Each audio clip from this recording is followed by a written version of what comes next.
जज़ाकल्लाह। जो अफसरान तशरीफ़ फरमाएँ वो अपना तारुफ करवा दें। And this proceedings are telecasted live. जी अस्सलाम वालेकुम sir. Shahzad Aziz Khan, DG audit Punjab. Mushahid Baloch, deputy director DG audit Punjab. Sir doctor Hamza Riaz, section officer welfare wing SNGAD। अस्सलाम वालेकुम sir. Ahmed Raza Sarwar, additional chief secretary Punjab. Sir Asif Bilal Lodhi, sir secretary law. Sir Mohammad Naeem Khan, director law and parliamentary affairs department.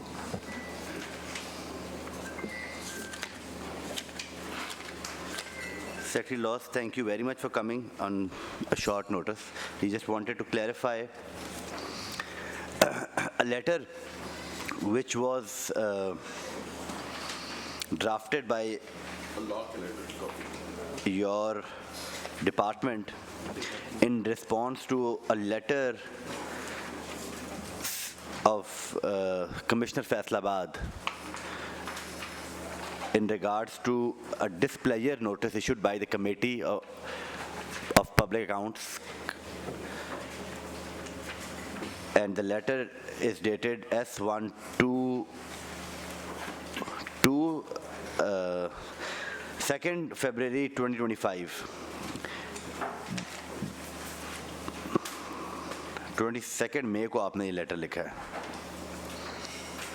and this letter says the aforementioned provision of the rules abide, unless suitably amended, do not appear to provide for giving direction for issuance of note of displeasure to individual officers. इसका मतलब ये है कि Public Accounts Committee किसी individual को who is not present and has not seeked any prior exemption को हम note of displeasure नहीं दे सकते। Sir, thank you very much, sir. It's always been a pleasure, sir, coming over and talking to and presenting our point of view to the honorable forum, sir. अच्छा sir, मैं थोड़ा सा ज़रा इसको अगर आप इजाज़त देंगे तो मैं सर 1 मिनट लूँगा इसके ऊपर। ज़रूर। ये सर हमें एक लेटर आता है along with the minutes of the meeting, वो बाद में आए। पहले लेटर जो इन्होंने भेजा, उन्होंने कहा जी पब्लिक अकाउंट्स कमेटी की तरफ से डिपार्टमेंट ने हमें कहा कि जी हमें डायरेक्शंस आई हैं कि जी ऑफिसर को लेटर ऑफ डिस्प्लेयर जारी करना है इन सम मैटर, किसी मैटर में। मैंने कहा जी ठीक है, आप हमें डॉक्यूमेंट्स तो दें, बगैर डॉक्यूमेंट्स को तो हम नहीं बता सकते आप। फिर जो उन्होंने डॉक्यूमेंट्स हमें दिए, उसके बाद सर मैं अब अपनी चिट्ठी जो मैंने लिखी हुई है, मैं सर उसके ऊपर डायरेक्टली पहले उसको पढ़ लूँगा सर एक दफ़ा ज़रा। सर जो एडवाइस है उसका सब्जेक्ट है advice regarding recommendation of public accounts committee PAC। आगे तो सर जो भी है बात मैं इसमें चलता हूँ। The public accounts committees are constituted under Rule 176 of the Rules of Procedure of the Provincial Assembly of the Punjab 1997, and the composition of such committees is elaborated in the said rule. Further, Rule 177 of the Rules abid delineate the functions of PACs, and Rules 178 and 179 stipulates the procedure of laying of reports and settings of the said committees. So I am referring to only 3 rules, which is 177, 178 and 179. The next line says the aforementioned provisions means these 3 provisions. I'm referring to only these 3 provisions of the rules abid unless suitably amended do not appear to provide for giving directions for issuance of note of displeasure to individual officers. So sir, ये the advice is very very specific only to the extent of these 3 provisions. अगर आप sir हुक्म देंगे तो मैं ये provisions भी sir पढ़ दूंगा, उसके अंदर डायरेक्टली कोई चीज़ नहीं थी। अब सर अगली बात में जो आपने जैसे जो क्वेश्चन नेक्स्ट है, अगर आप मुझे पता है आपको पता लग गया मेरा अगला सवाल क्या है। नहीं सर, आप जैसे आप मुनासिब समझें। लोग साहब आप अकलमंद आदमी हैं, इकल्ले पढ़ लिया तुसी सारा रूल, तुसी नाल कॉन्स्टिट्यूशन नहीं पढ़िया? जी सर, कॉन्स्टिट्यूशन से कोई वो अकेले ही पढ़ लिया तुसी, इसको किसी के साथ मिला के पढ़ना था ना सर। बताएं, आप बात कर लें। मैं तो सर ये 3 प्रोविजंस की बात कर रहा हूँ, आप आगे सर कोई बताएंगे तो मैं आगे करता हूँ फर्दर। नहीं, मैं बात अपनी स्टार्ट करने से पहले I just want to make it clear कि सेक्रेटरी साहब, you know our assembly is working, आप you been part of us and हम आपको तकलीफ देते रहते हैं सर। इस असेंबली की जो सुपीरियरिटी है लेजिस्लेचर की, उसको आपसे बेहतर से कोई नहीं जानता, और उसको अगर अंडरमाइन किया जाएगा तो मुझे इस बात का अंदाज़ा है कि वो आपको भी वो बात बिल्कुल गरां गुजरेगी, जिस तरह हमें कमेटी वालों को गरां गुजरी है, आपको भी वो बात कोई अच्छी नहीं गुजरेगी। ये जो लेटर है, इसको विड्रॉ लॉ डिपार्टमेंट करता है या इसको कंटेस्ट करना चाहेंगे आप? मैं इसको पर अगर आप मुझे इजाज़त दें तो सर मैं ज़रा इसको क्लैरिफाई कर दूं। करेक्ट सर, मैंने पहले जैसे अर्ज़ किया कि जो एडवाइस मैंने लिखी हुई है वो सिर्फ 3 सेक्शंस 3 प्रोविजंस के हवाले से लिखी हुई है। पहली बात तो सर ये, उन 3 प्रोविजंस के अंदर इस किस्म की किसी चीज़ का कोई जिक्र नहीं है, हमने यही लिखा है। अभी भी सर वो प्रोविजंस अवेलेबल है। किस चीज़ का जिक्र नहीं है सर? ये जो उन्होंने हमसे पूछा था कि लेटर ऑफ डिस्प्लेयर डायरेक्टली कमेटी अगर इंडिविजुअल ऑफिसर्स को जारी करवाती है तो क्या उसका जिक्र है? इन 3 प्रोविजंस के अंदर उसका जिक्र नहीं है। मैं अब अगली जो क्वेश्चन है ना अगला, इसमें हमें एक बात सेक्टर क्लियर कर सर कि did they seek advice only these 3 rules or you yourself assumed that they are asking advice regarding these 3 only rules? Sir PAC के हवाले से उन्होंने हमसे पूछा तो पीएसी के हवाले से हमने बता दिया। अगर वो हमसे पूरा प्रिविलेजेस के हवाले से क्वेश्चन करेंगे, these 3 rules only don't relate to this particular issue. They were seeking an independent advice from the law department regarding the issues of the note of displayer to individual officers. So you were supposed to give your competent legal advice considering all superior, primary and secondary legislation and give them a comprehensive advice. Why you are restricting your advice only to 3 rules? और general advice सीख की है तो general देते, comprehensive advice जानी थी, considering this is a parliamentary system of governance and considering the notion of the parliamentary oversight. On that notion this committee is constituted and there are some rules in front of us which clearly describe our mandate. So please give us your point of view considering all the rules and the procedures. बिल्कुल sir, मैं अर्ज करता हूँ, सही इजाज़त है। अब sir अगला क्वेश्चन आता है कि इसका प्रोसीजर क्या हमारे दानिस्त में, लॉ डिपार्टमेंट की दानिस्त में क्या हो सकता है? सर हमारा जो इस सब चीज़ों को कंट्रोल करता है ना, वो है हमारा the provincial assembly of the Punjab. ये जो प्रिविलेजेस एक्ट है 1972, उसका सेक्शन 10 जो है सर वो डील करता है इस किस्म के इंसिडेंसेस को। मैं सर वो सेक्शन 10 पढ़ता हूँ, मैं प्रोसीजर की तरफ जा रहा हूँ सर वापस। सेक्शन 10 है समनिंग ऑफ विटनेसेस। अच्छा, इसमें लिखा हुआ है the assembly or any committee thereof may direct any person to appear before the committee, before the assembly or committee as the case may be, and to produce or cause to be produced any paper, book, record or document in the possession or under the control of such person. ठीक है sir? और इसकी failure का consequence भी लिखा हुआ है subsection 6 में जी, वो है subject to the provisions contained in subsection 7 if any person summon to appear refuses or fails without a reasonable cause to appear or to produce or cause to be produced on requisition any paper, book, record or document as the case may be in his possession or power under his control, he shall be punished with simple imprisonment which may extend to 6 months or with fine which may extend to 1000 rupees. ये लिखा हुआ है, बड़ा clear है sir. मैं अर्ज करता हूँ ना, मेरी बात कंप्लीट हो लेने दें। मैं बिल्कुल ये लिखा हुआ है सर, मैं खुद पढ़ रहा हूँ। अच्छा सर, अब इसका मतलब है कि इस चीज़ को इन्वोक करने के लिए हमें जो प्रिविलेजेस का जो प्रोसीजर है असेंबली का उसको इन्वोक करना पड़ेगा, ठीक है। तो सर हमारी रिक्वेस्ट इसमें ये थी, जो अगर पूरी बात मैं आपको अब जैसे रिक्वायर कर रही है कमेटी, तो मैं इस ऑनरेबल फोरम को सर ये कहना चाहूँगा कि इस इंस्टेंसेस के ऊपर जो सबसे जो हमारी दानिश में बेहतर था वो ये था कि ये sir with consent of the speaker इसको प्रिविलेज कमेटी को जाना चाहिए, और प्रिविलेज कमेटी को इस प्रोसीजर के तहत उसको जो भी ऑफिसर जो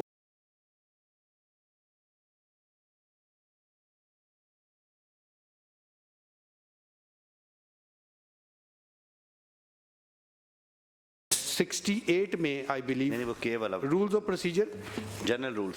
सर मैं यहाँ पे आपके बात करता हूँ, ये तो आपने हमें बता दिया कि प्रिविलेज, तो मैं प्रिविलेज की तरफ तो गया ही नहीं सर, वो तो बात की बात है।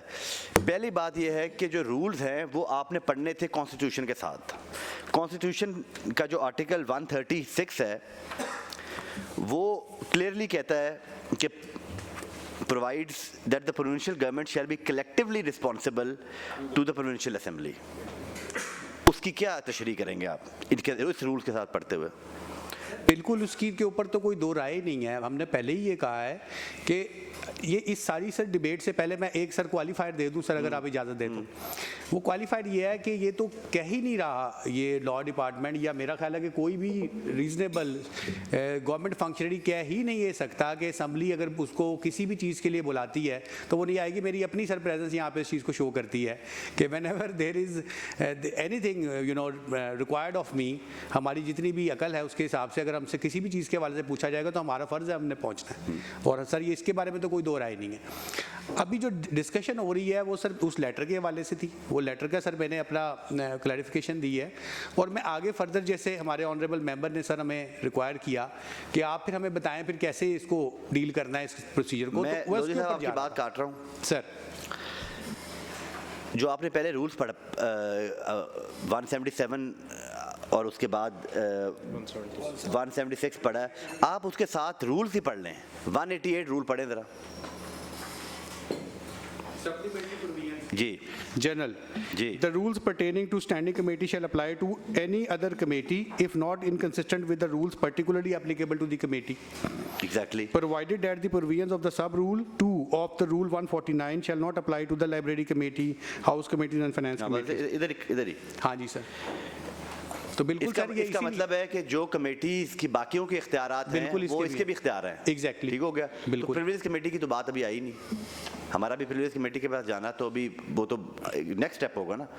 बट जब वो कह रहे हैं कि वो इख्तियार जो बाकी तमाम कमेटीज को है वो इस कमेटी को भी है। बिल्कुल है सर, तो बिल्कुल इख्तियार है। तो फिर नोट ऑफ डिसेंट के ऊपर, नोट ऑफ डिसप्लेजर के ऊपर इतना उनको ऑफिसर को इतना गुस्सा होने की कोई ज़रूरत तो नहीं थी। नहीं सर, नहीं सर, मैं ही अर्ज कर रहा हूँ सर, नोट ऑफ डिसप्लेजर जो है सर ये या कोई भी जो डॉक्यूमेंट होता है वो गवर्नमेंट के ऑफिसर के डोजियर में जाता है सर, उसका हिस्सा बनता है।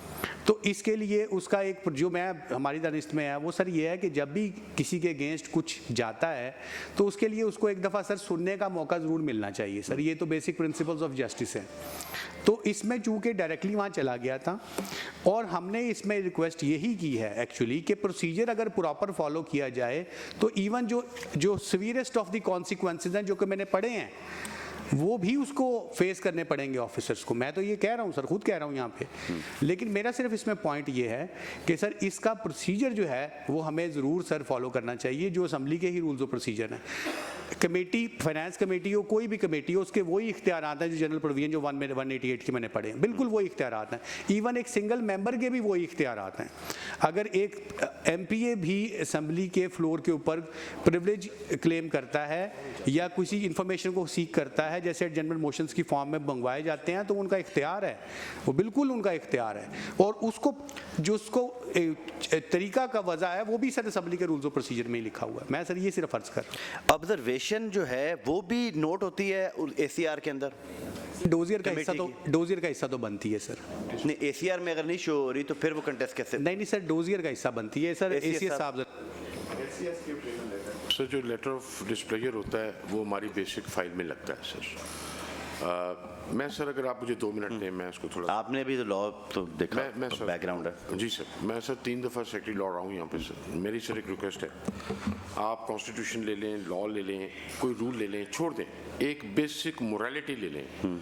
अगर कोई शख्स असम्बली और उसकी कमेटी के सामने नहीं आता वो गलत है आउटराइट, इस पर कोई डिस्प्यूट नहीं हो सकता। और अगर कोई नहीं आ सकता तो उसको पहले इजाज़त लेनी चाहिए। आज की मिसाल है, आज प्राइम मिनिस्टर साहब ने एक मीटिंग रखी थी और मैं डेस्परेटली आपके स्टाफ को बता रहा था कि शायद मैं ना आ सकूं, मेरे पास मेरी जगह यस वेलफेयर हैं। उन्होंने कहा ठीक है, बट प्राइम मिनिस्टर साहब ने अपनी मीटिंग कैंसिल कर दी। I am here. तो और मैं अपने तजर्बे से बता रहा हूँ, कभी ऐसा नहीं हुआ किसी कमेटी या हाज़िरी से अगर कोई जेन्युइन रीज़न है, मैंने इस्तिस्ना मांगा वो मुझे नहीं मिला, या वो मीटिंग को आगे पीछे भी कर लेते हैं, तो ये इसको कंडोन नहीं किया जा सकता। एक बात सर। दूसरी बात सर ये है, जो सेक्रेटरी लॉ का लेटर है वो आधा है इस हद तक कि इन्होंने कहा कि इस कानून के तहत एक्ट नहीं किया जा सकता। इनका अगर लेटर पूरा होता ना कि ये मेथड था, अगर आपने उसको डिस्प्लेयर देना है, तो ये मामला क्लियर और ब्लेटेंट होता। डिस्प्लेयर के बारे में सर मेरी ये राय है कि जब हम आजकल ऑफिसर्स को आप सुनते होंगे, ये जो ख़ास तौर पे हमारे पीएस ऑफिसर्स प्रमोट होते हैं, अभी सर कोई 35 बंदों का पैनल था, I was nowhere near, मेरे से ऊपर 14 बंदे सुपरसीड हुए हैं तो मेरी प्रमोशन हुई है सर। वो छोटी छोटी बात को पकड़ते हैं, तो वो हर वो चीज़ जो बंदे के करियर को इफेक्ट करती है, ये हाई कोर्ट्स और सुप्रीम कोर्ट से भी इस्टेब्लिश हमारा जनरल रूल है कि उसको हेयरिंग दी जाती है। ठीक है। जब आप उस प्रिविलेजेस कमेटी में जाते हैं तो वो हेयरिंग की इल्लत मुकम्मल हो जाती है। इस वजह से हमारे लोग रिलेक्टेंट होते हैं डिस्प्लेयर को बगैर उस हेयरिंग की इल्लत की तकमील के। मगर अगर आप ये कहें कि असेंबली के पास आने के अमल ना आने के अमल को कंडोन किया जा सकता है, I am not saying that, वो हो नहीं सकता। नहीं तो इनका ऐसे लेटर हम, आधा है। हम एक स्टेप आगे जाके उनको पनिशेबल डिस्प्लेजर वाज कि वो नहीं आई, मैं उनको नोट ऑफ कमेटी ने डिस्प्लेजर का नोट कहा कि भी डिस्प्लेजर इशू करें। हम उनको कोई पनिश नहीं करना चाह रहे थे कि ना आने की वजह से, और वो ना आना आपने खुद कहा और सेक्रेटरी साहब ने खुद कहा कि ना आना को कोई कंडोन नहीं कर रहा, और ना आना एक उनका एक वो है, you know, it is her fault, और वो it is punishable also, and under the privileges act she is punishable. Chaudhry Sher Ali साहब, मेरी I would like to submit, देखें ये चिट्ठी उन्होंने लिख के लॉ डिपार्टमेंट को, और लॉ डिपार्टमेंट ने उस पर हाफ बेक जवाब देकर इस बात को एग्रेवेट कर दिया। एंड आई एम श्योर कि if we go to the privilege committee हमारी बात ज़रूर सुनेगी, और उसके अंदर इससे डिस्प्लेयर से शायद बात आगे बढ़ेगी। इससे बेहतर था कि दैट ऑफिसर जो इतना उनको शदीद झटका लगा इस डिस्प्लेयर का, पहली बात तो उनको आ जाना चाहिए था, नहीं आ सकते थे तो को माकूल वजह कि यहाँ पर कमेटी के आगे वो इस्तदा कर देते कि मैं नहीं आ सकता, और उसके बाद अगर वो उस डिस्प्लेयर को जब वो कंटेस्ट ही करने जा रहे हैं तो ये तो बात तय है कि कमेटी उनको बुला सकती थी, उनको आना चाहिए, ये तो आप सब लोग कह रहे हैं। किसी के ना आने के अगर यही प्रोसीजर अडॉप्ट हमने करना शुरू कर दिया किसी के ना आने पर, तो फिर तो ये कोई भी committee, not only this public account committee, any committee, if officer doesn't appear before it, तो अगर उसको हर दफ़ा हमें प्रिविलेज कमेटी में जाना पड़े बकौल आपके, तो मेरा तो ख्याल है कि ये प्रिविलेज कमेटी का भी बहुत काम बढ़ जाएगा, और अफसरान के सज़ाओं का भी सिलसिला एक नया चल निकलेगा जो नहीं डिज़ायरेबल नहीं है। But in this case it has become desirable, and it should be taken. मैं तो एडवाइस करूँगा, ठीक है, अगर लॉ का ये ख्याल है कि हमें प्रिविलेज कमेटी में जाना चाहिए, इनको भी वहाँ बुलाएं, हमें भी बुलाएं, असी अपना केस उसे प्रेजेंट करने and let's see how that officer goes scot free. चलो, मैं सेक्रेटरी लॉ साहब, मैंने फिर आपसे शुरू में इस्तदा ये की थी कि आपने ये जो लेटर लिखा है, ये आपने सिर्फ ये इन तीन रूल का हवाला दिया, तो 3 रूल पढ़े आपने, पूरा कॉन्स्टिट्यूशन की पूरी स्कीम को आपने सामने नहीं रखा। सो उसको भी इन्होंने एसीए साहब ने सेकंड किया कि हाफ कुक्ड है। अब ये बताएं कि ये लेटर जाएगा प्रिविलेज को या उसका क्या तरीकाकार होगा? ये इस लेटर की बेस के ऊपर हम प्रिविलेज में जाएंगे कमेटी में, या हम मैडम को एक और डिस्प्लेजर दें और वो फिर एक और एक्शन करें और उसके ऊपर हम उनको करें? क्योंकि डिस्प्लेजर तो मैं दोबारा दूंगा उनको सर, वो तो लेटर की वजह से। And I'll make sure this time that it reflects in her ACR. Sir आप कुछ कहना चाहें? आपका मशवरा क्या है?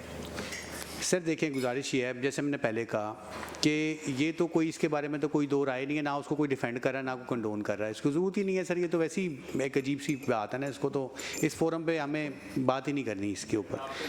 मैं सर अर्ज़ करता हूँ सर, ये क्वेश्चन जब ये डिपार्टमेंट ने हमें रेज़ किया, उन्होंने हमें सर ये वेज से मिनट्स दिए, ये आए हमारे पास और उन्होंने कहा जी ये इस तरह से है। जो बेसिस मैंने आपको सर बताई हैं, जिसकी बेस पे हम इसको अभी भी मैं यही समझता हूँ, मैंने बेसिक प्रिंसिपल की बात की, बेसिक प्रिंसिपल जस्टिस का सर, बियॉन्ड एनीथिंग वो जूरिस्प्रूडेंस का क्वेश्चन है। जूरिस्प्रूडेंस का क्वेश्चन ये है कि सर किसी का भी, जैसे अभी एसीए साहब ने भी कहा कि अगर किसी के रिकॉर्ड में वो कोई भी हो सर, ABCD कोई भी ऑफिसर हो सकता है, किसी के भी रिकॉर्ड में कोई चीज़ आनी है तो उसको। सेक्रेटरी साहब आपकी बात बिल्कुल दुरुस्त है, बेसिक प्रिंसिपल तो जस्टिस होना चाहिए। एग्जैक्टली। बट फर्ज करें फॉर एग्जांपल जज ने इसकी हमारी कमेटी का जो इख्तियार है, it's equivalent to a civil court, you know that ना।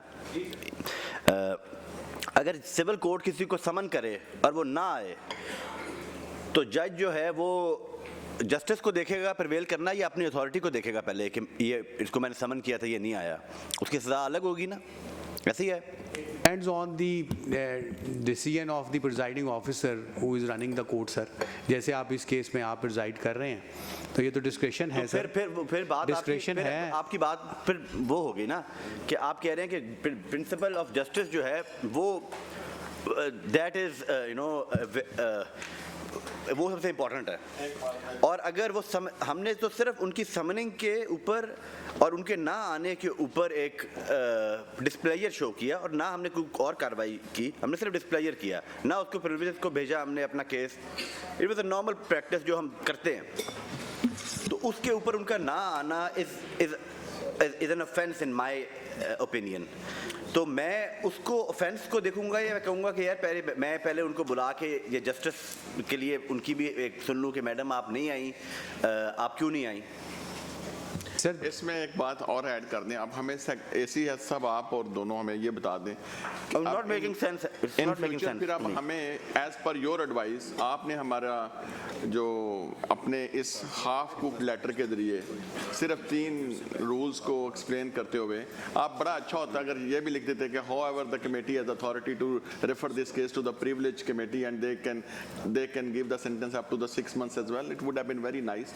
और वो she would have chosen one way कि आप उसने प्रिविलेज कमेटी में रिक्वायर्ड सेड ऑफिसर ने जाना है या यहाँ पे एक हम बड़ा ऑनरेबल एग्जिट चाह रहे थे आपके साथ मिलके कि जहाँ पे हम एक कॉशन इशू कर दें rather than invoking our right to send it to the privilege committee। आप हमें अब फोर्स कर दिया सबको कि आप नहीं जी आप तो नॉन बाइंडिंग कॉशन नहीं दे सकते, आप मुल्ज़म को 6 महीने की सजा ही दिलवाएं, तो choice is yours.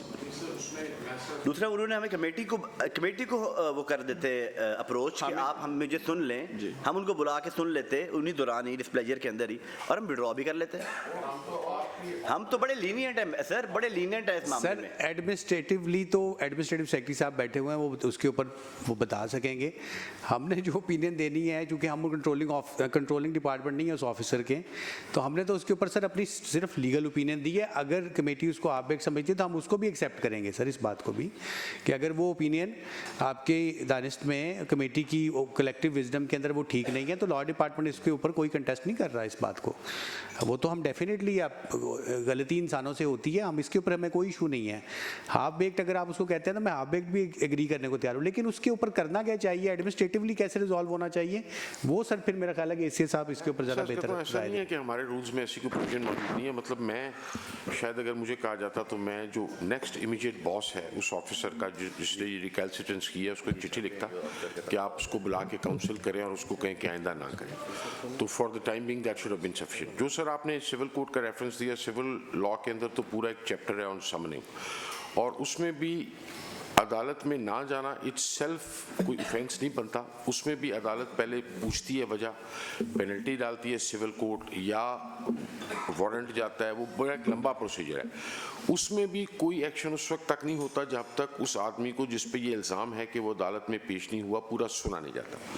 But sir अगर आप ये बुनियादी तौर पे चाहते थे कि उस ऑफिसर को एडवाइस किया जाए कि वो आइंदा इस तरह की हरकत ना करे सर, तो उसका जो करेक्ट तरीक़ाकार था अगर वो ये था कि इनको हम एक इनके जो सुपरविजरी ऑफिसर हैं, रिपोर्टिंग ऑफिसर हैं, दिस केस SMBR या चीफ सेक्रेटरी साहब को हम लेटर लिखते कि जी ये नहीं आए, इनको आइंदा से इनको काउंसिल करें कि आया करें। उसके बाद अगली एडवाइस की या डिस्प्लेजर का भी मामला ज़्यादा स्ट्रांग हो जाता, आपकी वो इल्लत एक लीगल भी पूरी हो जाती। तो जहाँ तक सर लॉ डिपार्टमेंट का लेटर नामुकम्मल है, और वो ऐसा ही होता है क्योंकि लॉ में ना लोग जो भी बैठे होते हैं, मैं भी रहा हूँ, वो उतना की जवाब देते हैं जितना पूछा जाता है, तो उनको उतना ही रेफरेंस फ्रेम किया गया, उन्होंने उसमें रह गए, आगे नहीं गए। सर मैं आई वुड नेवर वांट, आज मैं इस कुर्सी पर हूँ कल नहीं हूँगा, but I would never want कि some department to undermine the powers of this committee, वो मैं अपने होते हुए तो मैं बर्दाश्त नहीं करूँगा, नंबर 1। नंबर 2, अब मुझे इसमें ना 2 एक्शन लेने पड़ेंगे। एक तो मैं प्रिविलेज में अकेला केस मैडम के जो कमिश्नर फैसलाबाद के लेटर का को नहीं भेजूंगा, सिर्फ मैं लॉ को भी भेजूंगा प्रिविलेज में, क्योंकि ये अगर हाफ कुक्ड लेटर भेज के लॉ PAC को अंडरमाइन कर रहा है तो I will have to take that matter up also.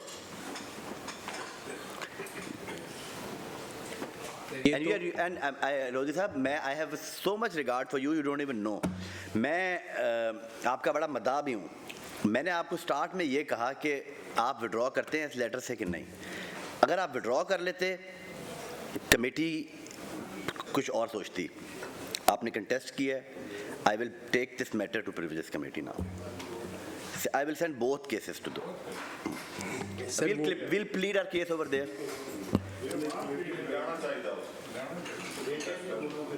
समन करें जी दोनों को। ऑडिट सर इजाज़त हो तो सर मेहरबानी।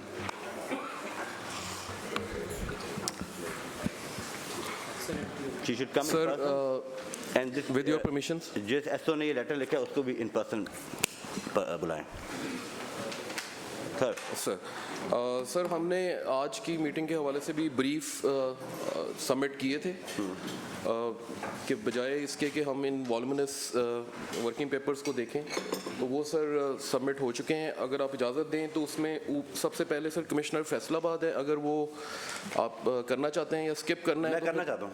करना चाहते हैं सर, क्योंकि कल वो आए थे कमिश्नर साहब एंड उन्होंने इजाज़त ली थी and I have given him permission. उनकी जगह पे कौन आया? सर अस्सलाम वालेकुम सर। सर मैं additional commissioner consolidation Asif Iqbal sir हाजिर हूँ। सर ये पंखा वो खिड़की खोलो, गर्मी तो नहीं हो रही? आपको सर ब्रीफ मिल गया?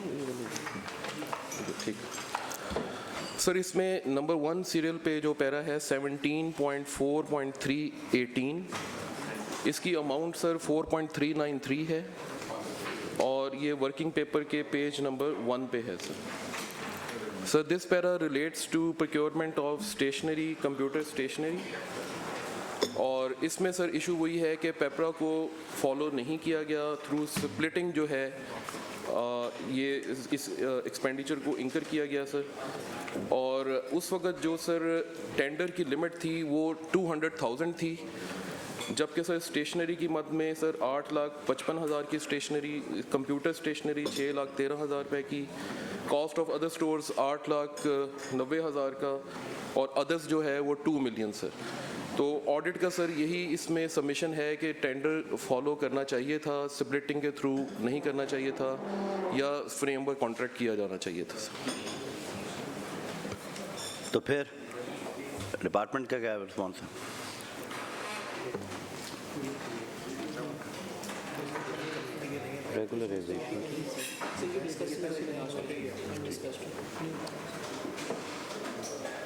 जी एडीसी सर इसमें मेरी सबमिशन सर ये रेगुलराइजेशन के हवाले से ऑडिट की सर डायरेक्शन है कि इसको फाइनेंस डिपार्टमेंट से रेगुलराइज किया जाए। तो उसके लिए सर लाइक जो येस्टरडेज भी सिमिलर नेचर के पैराज डिस्कस हुए सर, उसमें हाँ अमाउंट थोड़ी है, इसको रेगुलराइज करवा लें। नेक्स्ट एंड डीजी साहब प्लीज बी प्रिसाइज। जी sir. Sir, next para 17.4.321, page number 19 of the working paper. This para relates to the repair of transport machinery and furniture. Amount है 4.242 million sir. और इसमें भी sir same issue है, tender की limit से exceed करके through splitting ये expenditure किया गया है, और इसको भी अगर कमेटी इसको समझती है तो सर उसी लाइंस पे रेगुलराइजेशन फाइनेंस को कर दे, रेगुलराइज कर दे। Next para sir 17.4.64. It relates to recovery of PST and income tax on repair of transport sir. ये 5,43,000 का ये पैरा है सर, और डिपार्टमेंट ये कह रहा है कि हमने इसमें क्लैरिफिकेशन के लिए PRA फैसलाबाद को लिख दिया है। ऑडिट के ख्याल में सर इसमें कोई क्लैरिफिकेशन की ज़रूरत नहीं है, ये सीधी रिकवरी है जो इसको इनको इफ़ेक्ट करनी चाहिए सर। अगर रिकवरी बनती है तो रिकवरी करें, वरना पीआरए का वो कानून दें कि जी जिसके तहत ये रिकवरी इतनी नहीं बनती थी। इस पे तो कोई सेकंड राय नहीं। Please thank you. Please recover this amount in 3 months sir and report. आप अगर ये ऐड कर दें कि वरना अगर ये इनके पास कोई लीगल रीजन है तो वो दे दें अपनी रेट सर प्लीज, क्योंकि हो सकता है ये जो मुझे लग रहा है कि कोई कंटेस्टेड तो नहीं है ये केस किसी कोर्ट ऑफ लॉ में? सर इसमें जो अकाउंट्स ऑफिस सिस्टर एंटिटी है सर ऑडिट डिपार्टमेंट की, वो एट सोर्स सर डिडक्शन करते हैं। तो इसमें सर ये डबल टैक्सेशन के हवाले से है कि अगर हम कोई व्हीकल का कोई स्पेयर पार्ट्स परचेज करते हैं तो उसके ऊपर जीएसटी है, और बाकी जो सर्विसेज के ऊपर ये सेल्स टैक्स है। तो मुझे समझ लगा ये तो डबल टैक्सेशन तो नहीं हुई ना, सर्विसेज के अलग टैक्स हैं, पीएसटी के अलग टैक्स है। तो ऑडिट की ऑब्जर्वेशन ये है कि सर टोटल के ऊपर जो आपने स्पेयर पार्ट्स परचेज किए हैं और सर्विसेज दी हैं उन टोटल के ऊपर पीएसटी अप्लाई। नहीं सर ऐसा नहीं है, बिल्कुल भी नहीं है सर। इसका एनेक्स्चर मैंने देखा हुआ है, हमने सर जहाँ पे गुड्स है वहाँ पे जीएसटी की बात की है, जहाँ पे सर्विसेज हैं वहाँ पे पीएसटी की बात की हुई है। अब वो डिडक्शन की ही नहीं गई और वो स्ट्रेट फॉरवर्ड सर ये बड़ा केस है, इस पे रिकवर करें सर रिकवर कर। Next para sir recovery of auction money, advance tax on auction के ऊपर है सर, जिसके ऊपर 9,28,000 रुपए की अमाउंट है। 50,000 सर डिपार्टमेंट ने रिकवर कर लिया है। रिमेनिंग अमाउंट सर 8,78,680 रिकवर करनी है, जो कि डिपार्टमेंट एडमिटेड तो है, अब कब करनी है सर वो जल्दी करवा के जमा करवाए सर। इसके ऊपर सर इसके ऊपर हमारी सबमिशन सर ये थी कि ये सर 2021 का पैरा है सर। उस वक्त हमने ये ऑक्शन की थी सर पार्किंग स्टैंड और कैफेटेरिया और फोटोकॉपियर सर। उसके बाद सर लॉकडाउन हो गया, जो ऑक्शनर है उसकी सर ये सबमिशन ये थी कि जनरल विजिटर जो हैं वो नहीं आए और मेरा सफ़र हुआ हूँ। कोविड पीरियड है, कोविड पीरियड में सर हम we been very lenient in covid period, और ये अगर ऐसे सिमिलर केसेस में हमने पैरा सेटल किए हैं sir, so this para should be settled. जी सर इसमें मेरी सबमिशन ये है कि सर जो अभी 50,000 इन्होंने रिकवर किया है वो भी कर लिया है, वो बस सर वो भी अभी किया है 25 में 5 मई को, वो भी उन्होंने ऐसे ही किया है जो ठीक है सर। ओके देते रहे। Okay sir thank you settle नहीं, अगला बड़ा पूरा करने दो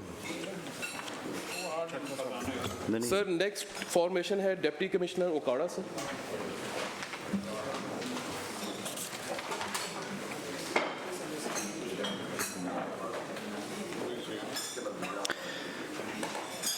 नहीं इसकी ये चल नहीं रहा है हम साथ साथ कल आए थे सर, यानी कि ऑप्शन को आगे ले आएंगे ना, वेलफेयर विंग भी आ जाएगी बारी। सर अस्सलाम वालेकुम सर। जी sir. Abdul Jabbar ADC finance Okara sir. ADC जी सर। ठीक Sir, the first para is 17.4.32, page number 1 of the working paper, sir. It relates to the expenditure on establishment of vaccination center, 12.243 million, sir. इस पे sir हमारा इतराज़ ये था कि पेपरा rules follow नहीं हुए। डिपार्टमेंट सर ये कह रहा है कि हमने अर्जेंसी क्लॉज जो 59D3 है उसको इन्वोक करके ये एक्सपेंडिचर किया है। हमारा सर कहना ये है कि अगर आप वो अर्जेंसी क्लॉज आपने लगाई है तो उसकी reasons must not be attributable to the procuring agency। वो रीजंस क्या हैं, वो जस्टिफाइबल हैं या नहीं हैं, वो सर हमें दिखाई जाए सर। नहीं इसका प्रोब हुआ था, प्रोब की रिपोर्ट क्या कह रही है? इसमें सर प्रोब कमेटी ने रिकमेंड किया है कि sir no irregularity found sir, as per law जो है इसको किया गया है सर। और प्रोब किया किसने, डिपार्टमेंट ने किया? जी सर, एक 3 मेंबर्स कमेटी ने। सर उसमें भी यही है कि प्रोब कमेटी यही कह रही है कि ये पेपरा रूल्स 59D3 जो अर्जेंसी के तहत है उसके तहत ये किया गया। तो ठीक है, तो रूल है सर, रूल तो है लेकिन उसमें सर रीजंस को जस्टिफाई करना होता है कि वो प्रोक्योरिंग एजेंसी की अपनी रीजंस ना हो, वो एक्सटर्नल हो, unforeseen not to be attributable. पूरा रूल ये है कि reasons should not be attributable to the procuring agency. अगर तो इनको कोई सर आउटसाइडर कहीं से ऐसा ही अर्जेंसी आ गई थी तो वो हमें जस्टिफाई करें कि वो क्या थी। सर मैं सर्च करता हूँ सर, ये कोविड की वैक्सीनेशन के लिए किया गया था। प्रोब कमेटी ने एक इसमें फॉल्ट अब ओवर एंड अबव किया है कि इसके अंदर स्टैंप ड्यूटी थी जो कि डिपॉजिट होनी थी 30,608 रुपए की, वो तो मेरा ख्याल है इनको डिपॉजिट करवानी चाहिए। बाकी सर मेरी ये रिक्वेस्ट होगी कि ये जो कोविड वाला मामला है ये उनके वैक्सीनेशन सेंटर्स हमने लगाए थे और उसमें इमरजेंसीज हमने सारे पंजाब में लगाई थी, तो इसको भी उस तरीके से डील किया जाए। इसको सेटल होना पड़ेगा। जो स्टैंप ड्यूटी है वो ये डिपॉजिट करवाए। स्टैंप ड्यूटी कर लें, ठीक है सर। स्टैंप ड्यूटी रिकवर करके para should be settled but you first deposit it, verify करा के वेरिफिकेशन के बाद सेटल कर लें। सर नेक्स्ट पैरा 17.4.33 है sir, page number 8 of the working paper. और ये सर है फेयर प्राइस शॉप्स इस्टेब्लिश करनी थी, agriculture fair price shops rupees 11.85 million का सर। इस पे सर पीएसी ने डायरेक्ट किया था कि पीडा के तहत इसके ऊपर इंक्वायरी प्रोसीडिंग्स की जाएं और इंक्वायरी कमेटी ने रिकमेंड किया है कि इस पैरे को सेटल कर दिया जाए। ऑडिट ने सर इसके ऊपर वेरियस डिस्क्रिपेंसीज अपने कमेंट्स के अंदर सर भेजी, इनको बताई हैं सर, इसमें डिस्क्रिपेंसीज हैं और ये सर स्पेसिफिकली मैं समझता हूँ कि इंक्वायरी कमेटी ने इसको इन डिस्क्रिपेंसीज के होते हुए ये रिकमेंड करना कि इसको सेटल किया जाए सर, ये जस्टिफाइड नहीं है। इसमें सर मैं अर्ज़ करना चाहूँगा कि हमारी ये सर फेयर प्राइस शॉप्स ऐसी हैं कि जिसमें गवर्नमेंट ने कहा कि आप ये तकसीम करेंगे और इसके ऊपर सब्सिडी भी होगी सर। नहीं सर, ये शुगर वाला नहीं है सर, ये sir different item food items हैं सर। जी सर, कैश पे की गई है सर। ये याद है मुझे पिछले साल का। हाँ, असल में सर इसमें जो ACS साहब सर मैं अर्ज करता हूँ इसमें एक गलती ज़रूर है मगर वो सिर्फ शायद DC की नहीं गवर्नमेंट की। ये सर वो फेयर प्राइस शॉप्स हमने रमज़ान में कायम करवाई थी।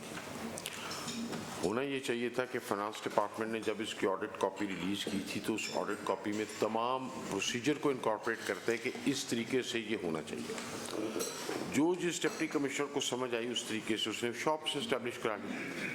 अब सर पूरे पंजाब में 2 ज़िले जो हैं वो ऑडिट की नज़र में आ गए। आप सर मेरा मामला समझ। हाँ ठीक है।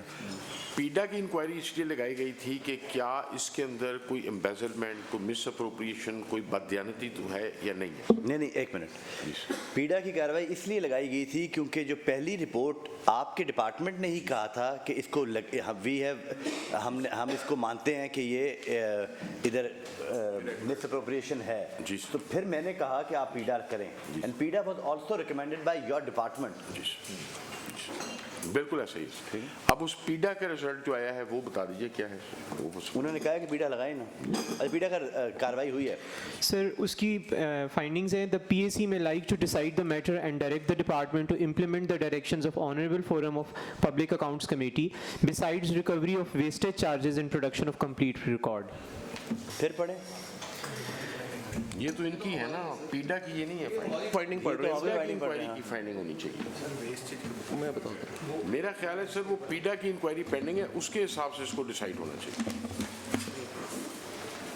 1 साल तो नहीं लगता सर इंक्वायरी करने में।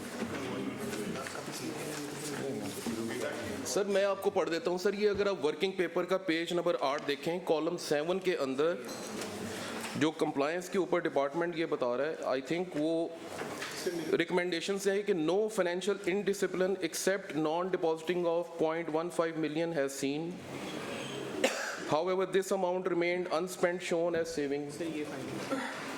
Number 2 sir, वो कह रहा है the expenditure under discussion was exempted from PEPRA, therefore no violation of PEPRA rules is involved, all record is available and PEPRA is recommended to be considered for settlement.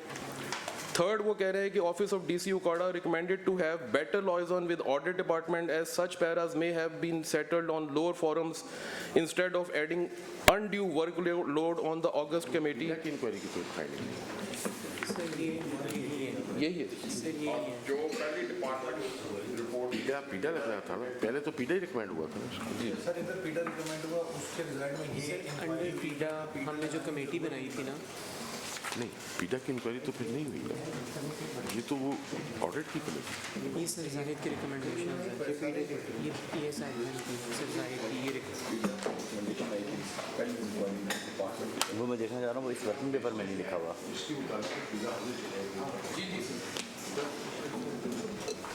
चले in either case अगर आपने भी recommend किया है या committee ने किया है, पीडा की रिपोर्ट क्लियर है सर? नहीं हुई नहीं है, ये तो सर इंक्वायरी कमेटी की है। मेरा तो ख्याल है इसमें पीडा होनी चाहिए सर। जो इसमें सवाल है कि क्या कोई बेईमानी है या नहीं, वो तो हमें एड्रेस करना चाहिए ना सर, तो पीडा से एक दफ़ा होना चाहिए इसको कि लगाएं पीडा जी सर। इसमें वेस्टेज इन्वॉल्व है, वेस्टेज में भी सब्सिडी सर। बात यह है कि जितना सामान आ रहा है उतना ही सेल भी हो रहा है, तो वेस्टेज तो जीरो होनी चाहिए, लेकिन उन्होंने वेस्टेज की सब्सिडी भी क्लेम की है और ऑडिट ने यही पॉइंट आउट किया है कि वो पैसे जो कि नहीं क्लेम कर सकते थे वो भी क्लेम किए गए हैं सर। वेस्टेज तो उस सूरत में होती है ना कि सर जितना सामान आया उसमें से कुछ परसेंटेज वेस्ट हुआ और बाकी आपने सेल किया। तो सर मेरा ख्याल है कि इसकी पीडा होनी चाहिए ताकि ये क्लियर हो जाए कि कोई एम्बेसलमेंट है या नहीं। मुझे आप डायरेक्शन नोट फरमा लें, एक तो ये लिखें कि दिस ऑफिसर हैज बीन,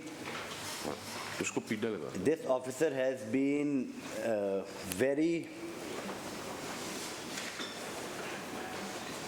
लापरवाही को क्या कहते हैं इंग्लिश में, हाँ, careless in spending money.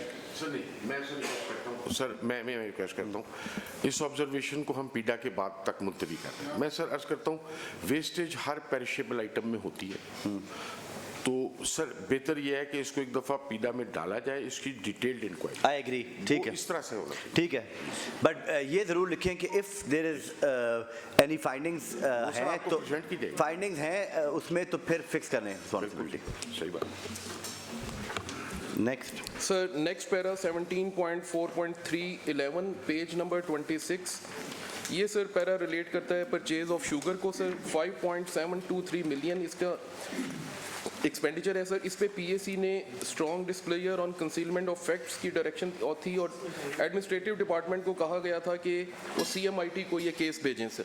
Sir CMIT के पास ये केस गया और CMIT ने ये कहा कि इसके रिकॉर्ड को डिटेल से देखने की ज़रूरत है, स्क्रूटनाइज करने की ज़रूरत है और ये मामला DAC SDAC के लेवल पे होना चाहिए था, ऑडिट को रिकॉर्ड उस वक्त दिखाना चाहिए था और इसमें वो कह रहे हैं कि स्पेशल ऑडिट किया जाए। अब सर मेरा मानना ये है कि अगर डिपार्टमेंट इसकी हमसे दोबारा रीवेरिफिकेशन करवा लें, अगर रिकॉर्ड अगर हमें, क्योंकि वो प्रोड्यूस नहीं किया हुआ, तो वो अगर करवा दें, हम सर इसको एक दफा दोबारा देख सकते हैं कि अगर इसमें कोई ऐसी सीरियस इशू है या नहीं है सर। ये वही मैटर नहीं जिसमें शुगर वाला और वेंडर जो था वो गोश्त कमेटी, इसमें वही ऑडिट CMIT की बात है। ऑडिट प्लीज इनके मतलब हम अगर इंक्वायरी ऑर्डर करें CMIT को और CMIT भी इज अनएबल टू इंक्वायर और वो भी ये लिख के भेज दे कि मेरे पास रिकॉर्ड पूरा नहीं था या DAC में रिकॉर्ड नहीं था, तो ये तो बात बड़ी अजीब नहीं सर, सी लगती है। वो ये कह रहे हैं कि उन्होंने देखा है, उनको इसके अंदर कोई ऐसी चीज नजर नहीं आई है और वो कह रहे हैं कि इसका स्पेशल ऑडिट आप करवा लें। नहीं, अगर उनको अगर उनको कोई ऐसी चीज नजर नहीं आई, वी शुड नॉट डिलिबरेट मोर।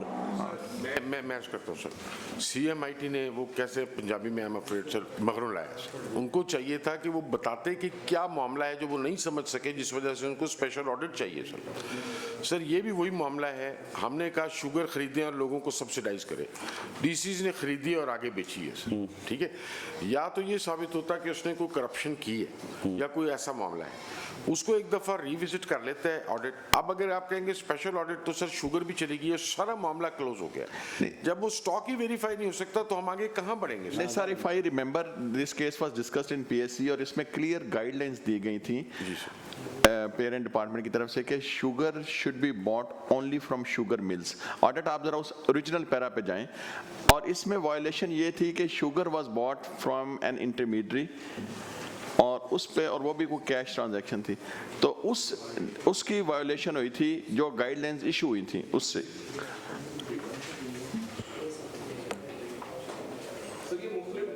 डीलरों से ली गई थी, not directly from the mills. But department ने कहा है कि मिल से ली गई थी, तो वो कंटेस्ट आ गया ना, उस कंटेस्ट को हमने CMIT को प्रूव के लिए भेज दिया, CMIT ने क्लियर तो किया उसको। नहीं सर, वो ये कह रहा है कि इसको दोबारा रेफर बैक कर दिया जाए DAC और SDAC को। That can not be possible now ना, अब कैसे रिकॉर्ड, जितना रिकॉर्ड था वो आपने CMIT को दिया होगा, CMIT उसी रिकॉर्ड के बेसिस के ऊपर करेगी ना। अब मैं इसके लिए दोबारा इंक्वायरी ऑर्डर करूंगा तो कितनी इंक्वायरी करानी है हमने? मेरा ये ख्याल है कि CMIT ने इसको सही तरीके से इस मामले को एड्रेस ही नहीं किया।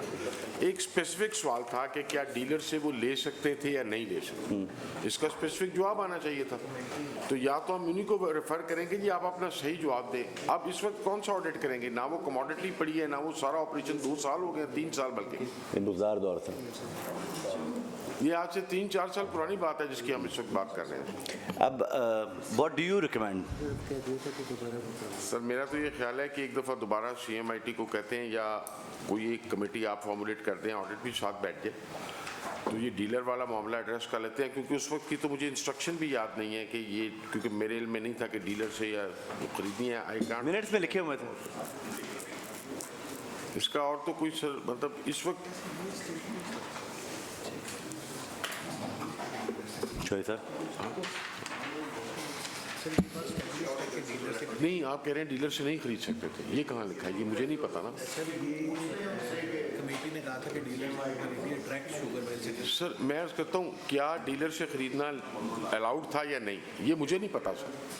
क्योंकि ये तो जो फाइनेंस डिपार्टमेंट ने या उस वक्त जो कोई भी डायरेक्शन इशू हुई होगी, बिल्कुल, कि आपने डीलर से खरीदनी है या मिल से खरीदनी है। मैं सर आपको बताता हूँ, शुगर मिल्स बाज़ औक़ात आपको डायरेक्ट बेचने से इनकार करती हैं, उनका भी एक बिजनेस प्रिंट है, वो कहते हैं डीलर से ले लें।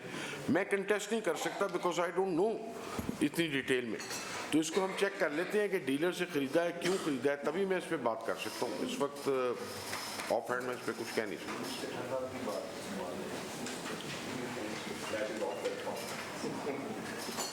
आई थिंक ऐसी साहब हम इस केस में दोबारा प्रोब का कहेंगे तो फिर वो दोबारा प्रोब होगा।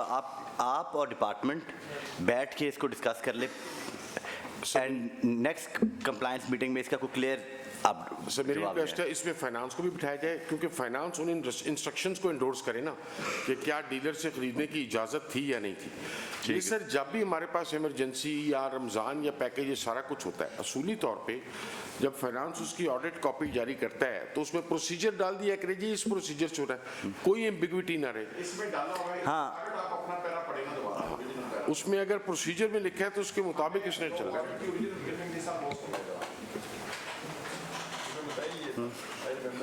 I remember this para. लिखा हुआ क्लियरली मिनट्स में बात लिखी।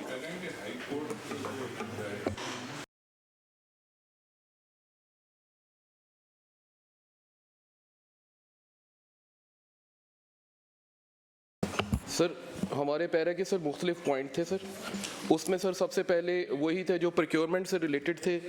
Okay sir.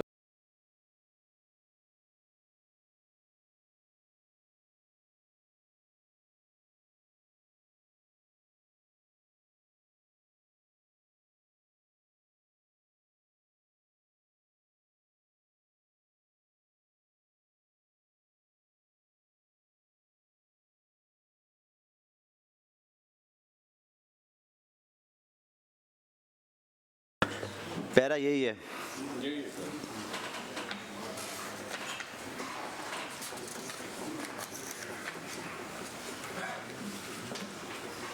जो अटैच शीट है अब ये यहाँ पे है total sugar from designated mill as per letter of 15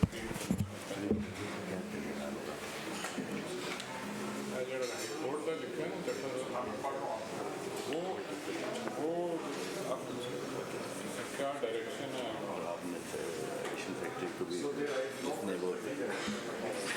जैसे मैं लड़का उसको और सिल्वर साइज कोड की डायरेक्शन क्या है वो पता लगे ना उससे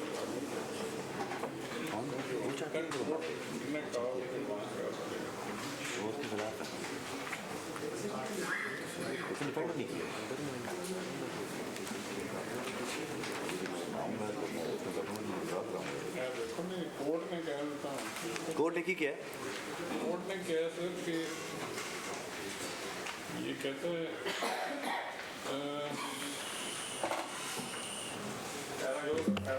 सर ये केन कमिश्नर पंजाब का लेटर है और सर ये 6 अप्रैल 2021 का है। It is address to all the deputy commissioners in Punjab और the honourable high court Lahore in the caption writ petition directed. और सर उसमें मुख्तलिफ चीज़ें उन्होंने शुरू में से द रीजनेबल साइड सबमिट्स, इसको सर इसकी ज़रूरत नहीं है। The burden of the quantity bid shall be distributed on all the mills in proportion to their respective production in compliance of the directions of the Honorable High Court Lahore. Pro rata share of mills has been worked out and allocated to the districts. Means कि उन्होंने sir share of mills को allocate करके और districts को convey कर दिया। You are therefore requested to kindly lift your quota of sugar from the designated mills as per attached sheets. ये बात सर यही है सर, violation of this है सर इंस्टेंट केस में सर एक्स मिल rate determined है और instructions in writing available हैं कि फलां जगह से आपने लेना है। उन्होंने इसके अलावा कहीं से लिया। मैं अख्तर साहब मैं सर एक सबमिशन करता हूँ, इसमें एक एंगल और है सर। आज आप मार्केट में चले जाएं, आप मिल को कहें कि वो डायरेक्टली आपको शुगर दे दें, वो बहुत सारे मिल वाले इनकार कर देते हैं। वो कहते हैं जी हमारे डीलर के जरिए से लें। उनका भी एक डीसी जिले का हुक्म करे, कमाल है सर। डीसी जिले का हुक्म करे कि मुझे चीनी चाहिए मिल से और मिल वाले ना दें सर, तो डीसी सर अभी हमने उसको बताएगा कि क्या होता है। सर प्रोविंशियल गवर्नमेंट ने अभी फेडरल गवर्नमेंट के लिए किया था। इसके अंदर एक पॉइंट है, ये जो डिपार्टमेंट कह रहा है ऑडिट पूरी बात हमें नहीं बता रहा, उसी पैरा को मैं पढ़ रहा हूँ।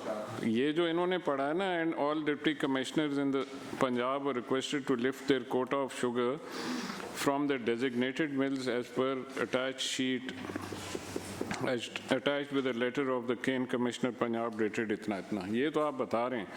अब वो डिपार्टमेंट ये कहता है so there arise no question of making procurement from open market through any kind of tendering process। वो कहते हैं टेंडरिंग प्रोसेस तो फिर करना ही नहीं है, जब हमने कोटा में अलॉट हो गया all the sugar was होना चाहिए was purchased on X mill rates as decided by the government of Punjab in light of writ petition number फलां फलां फलां। तो ये अगर इस रेट पे उन्होंने उनके डीलर से भी अगर X मिल प्राइस पे लिया है तो what does audit have an objection to? फिर तो कोई ऑब्जेक्शन नहीं होना। तो फिर यही तो चेक सर यही बात हमने तो ये आइडेंटिफाई किया है कि उन्होंने मिल से नहीं ली, ये हमारा बेसिक, हमने तो लिस्ट भी दी है कि ये वो वेंडर्स हैं जिन्होंने अगर उन्होंने मेरा सवाल ये है कि अगर उन्होंने एक्स मिल प्राइस से, चाहे वो वेंडर जो ACS आप फरमा रहे हैं और वो ठीक कह रहे हैं कि उस वक्त अगर मिल ने कहा होगा कि फलां डीलर तो तुझे चुक लाओ, तो then it can how what's the difference between discrepancy आप निकालें ना कि प्राइस अगर उन्होंने ज़्यादा ली, ये तो ठीक है कि उस टाइम चेकर को क्या नुकसान हुआ? हाँ, कुछ नहीं। लेट्स फाइंड अगर तो नहीं हुआ तो फिर तो ये पैरा सेटल होना चाहिए। ये एस्पेक्ट सर हम री-वेरीफाई कर लेते हैं सर, प्राइस वाला जो है प्राइस वाला इशू सेटल्ड है सर। जो आपने बात की ना सर, एक दफ़ा फाइनेंस और हम बैठ जाते हैं और फाइनेंस से पूछ लेते हैं और ये इसको रिव्यू कर लेते हैं। अगर कोई लॉस नहीं है तो सर हम इसको फाइनेंस से कहेंगे रेगुलराइज कर दे, और अगर कोई इसमें खामी नजर आती है तो आप वापस सबमिट करें। ठीक है, नेक्स्ट। लेकिन ACS साहब ये आपकी बात बिल्कुल ठीक है, मैं कह रहा हूँ, लेकिन ये डिप्टी कमिश्नर साहब जो ये वाले हैं रहे हैं, इन्हीं के दौर में ही ये सारा कुछ हो रहा है। सर आप इसको दूसरे तरीके से समझ सकते हैं कि सर पंजाब के 36 या 37 जिलों में से 2 जिले पकड़े गए सारी कैंपेन में। चलो पकड़ा तो है ऑडिट ने कुछ। सर हम सिलेक्टेड जिलों का ऑडिट करते हैं, 36 का कर नहीं सकते। हाँ वो 5% का करते हैं ना, 36 का करते हैं तो 36 के 36 पकड़े जाते हैं। मैं sir in defence of deputy commissioner sir, जब डिप्टी कमिश्नर का ऑर्डर आता है ना कि रमज़ान बाजार और सस्ती चीनी, तो सर फिर उसको सांस भी नहीं लेने दिया जाता ऑनेस्टली इन हिज डिफेंस। अगर कोई रेवेन्यू लॉस नहीं है तो फिर हमें इसको कंडोन कर देना चाहिए। But sir, I know one gentleman who is sitting right next to you. He was our DC in Multan, and he has been so prudent in his financial governance कि लोगों की नीचे से ऊपर तक हालत टाइट थी। The reason why he is with me, sir. इसी वजह से ये आपके पास आ गए हैं, और इसकी फाइनेंशियल जो गवर्नेंस थी उसके बड़ा ज़बरदस्त रहा है हमारा ज़िला। चलो जी नेक्स्ट। जी सर शुगर है नहीं सर, नेक्स्ट है नेक्स्ट पेज पे सर, सीरियल नंबर 8 पे 17.4.320 और page number 48 of the working paper. This para relates to the hiring of rental services of CCTV LEDs walk through gates during Muharram sir, और amount है इसकी 4.248 million. PAC ने sir इस पर direct किया था एडमिनिस्ट्रेटिव डिपार्टमेंट को कि वो रिस्पॉन्सिबिलिटी फिक्स करें और लैब्स की और स्टैम्प ड्यूटी भी रिकवर्ड। तो कमेटी ने कहा है कि that expenditure was incurred under urgency rule 59D3 of PEPRA. ये वही अर्जेंसी की बात कर रहे हैं सर। ऑडिट ने सर इसके ऊपर थोड़ी सी और डिगअप किया मैटर, तो सर होम डिपार्टमेंट ने 23/7/2020 को ये बता दिया कि भाई आप ये आपने करने जाना है सर, ठीक है। और सर ये जो इवेंट है वो 21/8/2020 को है, मींस कि sir more than a month was available, जिसके ऊपर almost a month was available, जिसके ऊपर सर ये चीज़ें, और सर ये तो एनुअल चीज़ है मुहर्रम, ये कोई ऐसी चीज़ नहीं है। मुहर्रम में इन्होंने मुरम्मतें भी करनी है, मुहर्रम में इन्होंने अपना जो प्रोसेशन हैं उनका भी एक खर्चा है, वो एनुअल प्लान में होना चाहिए। अगर नहीं था डिस्प्लेजर इशू करें, अगर इमरजेंसी क्लॉज लगा दी है तो रूल उनको इजाज़त देता है तो ठीक है सर। इमरजेंसी क्लॉज सर मेरी इसमें सबमिशन यही है कि एक ऐसा एक्सपेंडिचर जिसका मुझे पता है कि मैंने हर साल करना है, उसमें तो अर्जेंसी इन्वोक नहीं हो सकती सर। ACS के ओपिनियन क्या है सर? ऑडिट की बात ठीक है, इसको भी कमेटी के हवाले करें, फाइनेंस और हमारी। अगर sir then the committee should come up with clear direction sir, eyewash नहीं होना चाहिए। इस तरह हमें समझ नहीं आ रही कि कमेटी क्या फैसला कर रही है सर। ये और ये कंप्लायंस मीटिंग है 1 साल पुरानी। सर गुजारिश सादा है कि अगर किसी एग्जीक्यूटिव अथॉरिटी ने अपनी पावर एक्सरसाइज की है तो उसको रिव्यू करना तो ऑडिट का इख्तियार नहीं है, उससे ऊपर वाली अथॉरिटी है वो उसको रिव्यू कर सकती है कि फलां अथॉरिटी ने नहीं सर, ये फलां पावर प्रॉपरली एक्सरसाइज नहीं की। सर ऐसी अगर बात पावर बिल्कुल है और वो अथॉरिटी समझ रही है कि इसमें इमरजेंसी में हमें परचेज करनी है तो उसको सब्स्टिट्यूट तो ना किया जाए। जी नहीं सर, ऐसा नहीं है। एग्जैक्टली इसी को हम देखना चाहते हैं कि क्या इमरजेंसी क्लॉज सही इन्वोक हुई है या नहीं हुई है। अगर इमरजेंसी क्लॉज सही इन्वोक हुई है तो फिर मामला खत्म हो जाएगा, मगर वो हम देख लेते हैं। सर ये दो चीजें हैं, पेपरा सर बड़ा क्लियर डिफाइन करता है, urgency is a separate thing, emergency is a separate thing. पहली बात तो ये है सर, ये कोई नेचुरल कैलेमिटी और वो नहीं है, it is not an emergency sir. ये सर अर्जेंसी है और अर्जेंसी की क्लॉज भी इतनी क्लियर है सर कि उसमें है कि the reasons should not be attributable to the procuring agency.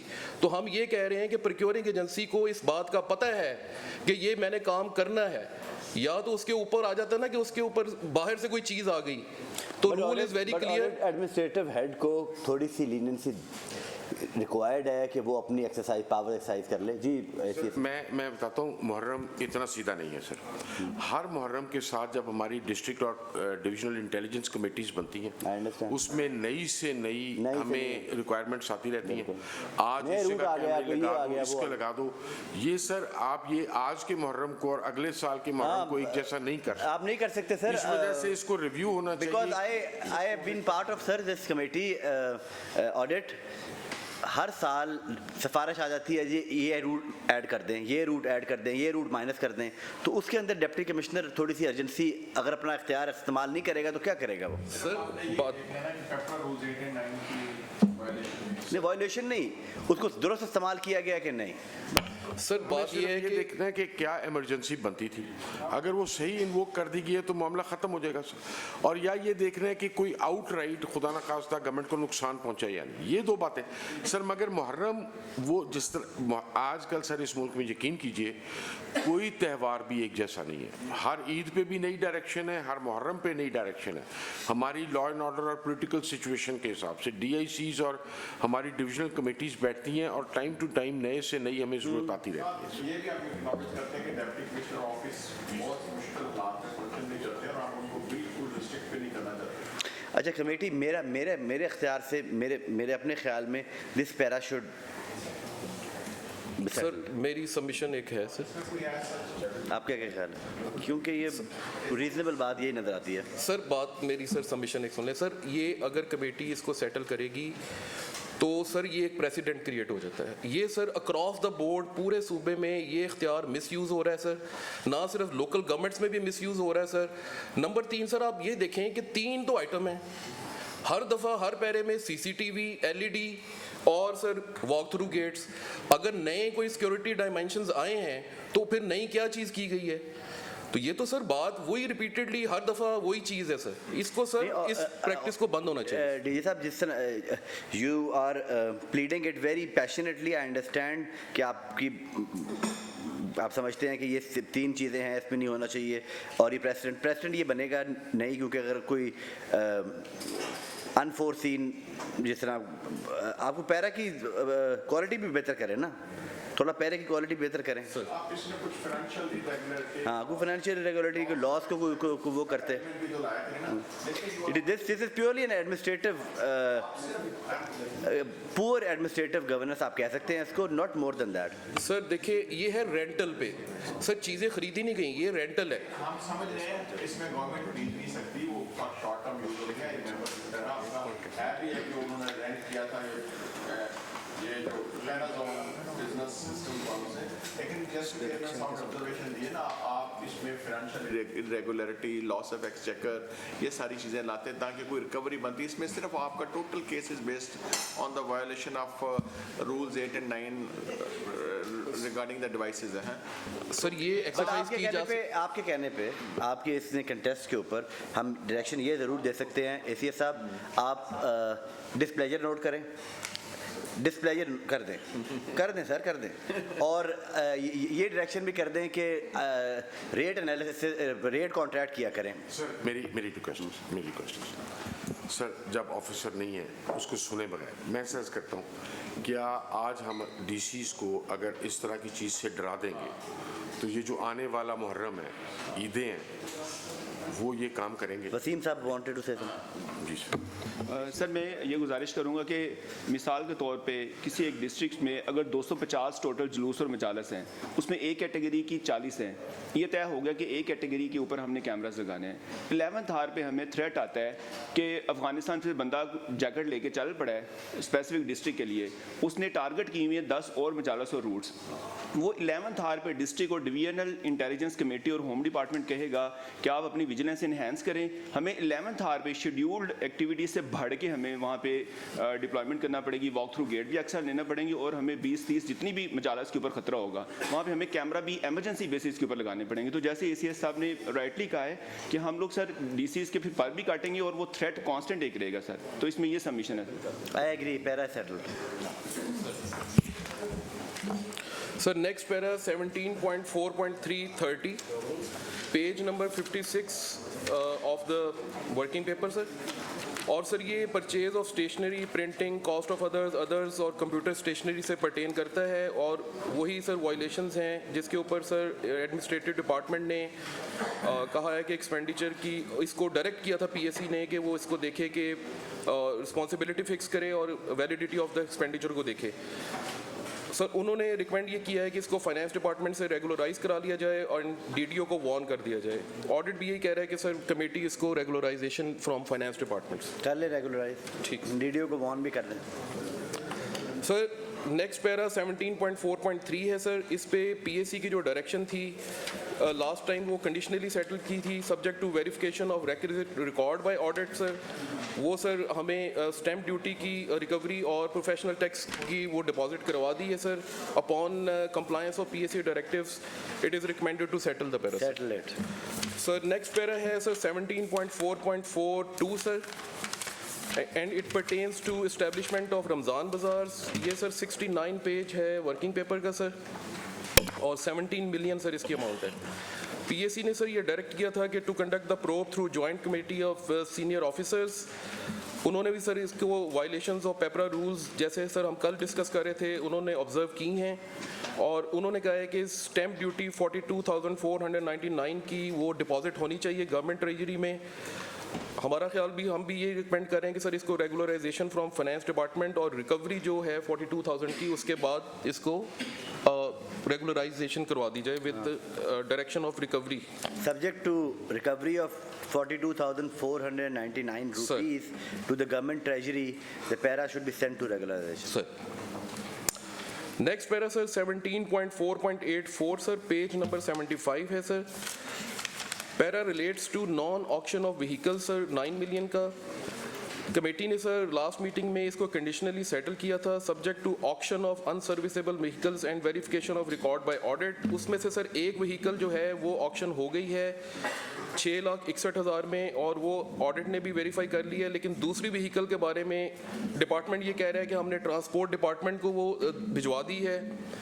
हमारा ये कहना है कि सर एक की हद तक तो ये रिड्यूस हो गया पैरा और दूसरी की भी ऑप्शन करके और उसकी अमाउंट भी गवर्नमेंट ट्रेजरी में जमा करवा। Audit you need to change your policy है सर। जो चीज़ हम कहते हैं कि 3 साल 5 साल जो व्हीकल चलेगी 3 लाख किलोमीटर चलेगी उसके बाद उसको कंडेम हो जाएगी। जो vehicle is unfit for government to use वो प्राइवेटली भी तो अनफिट है यूज़ करने के लिए, एनवायरमेंटल हैजर्ड है वो, तो आप उसको क्यों कहते हैं कि आप इसको ऑक्शन करें? व्हाई डोंट यू आस्क कि इसको कंडेम करके स्क्रैप करें इसको? जी सर ये कंडेम ही है, अनसर्विसेबल डिक्लेयर्ड है। ऑक्शन वही चीज़ होती है जो अनसर्विसेबल और कंडेम डिक्लेयर हो जाती है, उसका पहला स्टेप ही ये है और उसके बाद तो सर ये 6 लाख की गाड़ी कंडेम्ड इतना स्क्रैप होगा 6 लाख? जी सर ये इंजन है, लोग पार्ट्स के लिए ले लेते हैं, वो तो ऐसा ये तो होता है सर। ये सिर्फ और सिर्फ इसलिए है कि हमारे अफसर जो है ना डरते हैं। वो पता क्या करते हैं, जो अनसर्विसेबल बिल्कुल लोहा पड़ा होता है उसको लोहे की प्राइस पे जाना चाहिए। अभी एक 1980 की गाड़ी है, अगर आप उसकी प्राइस लगा देंगे 6 लाख रुपए तो कोई खरीदने नहीं आएगा।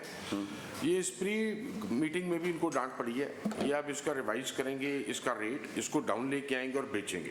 ठीक है। और मैंने इनसे कहा था कि अगर आपके पास इस्तेदाद नहीं है तो आप मेरे ट्रांसपोर्ट पूल में बेच दीजिएगा। मैंने पिछले 2 साल में 300-350 गाड़ी बेची है, जान छुड़वाई इन गाड़ियों से। ये हमारे अच्छा जितनी देर हम इनको रखते हैं तो इनकी प्राइस रिड्यूस होती है।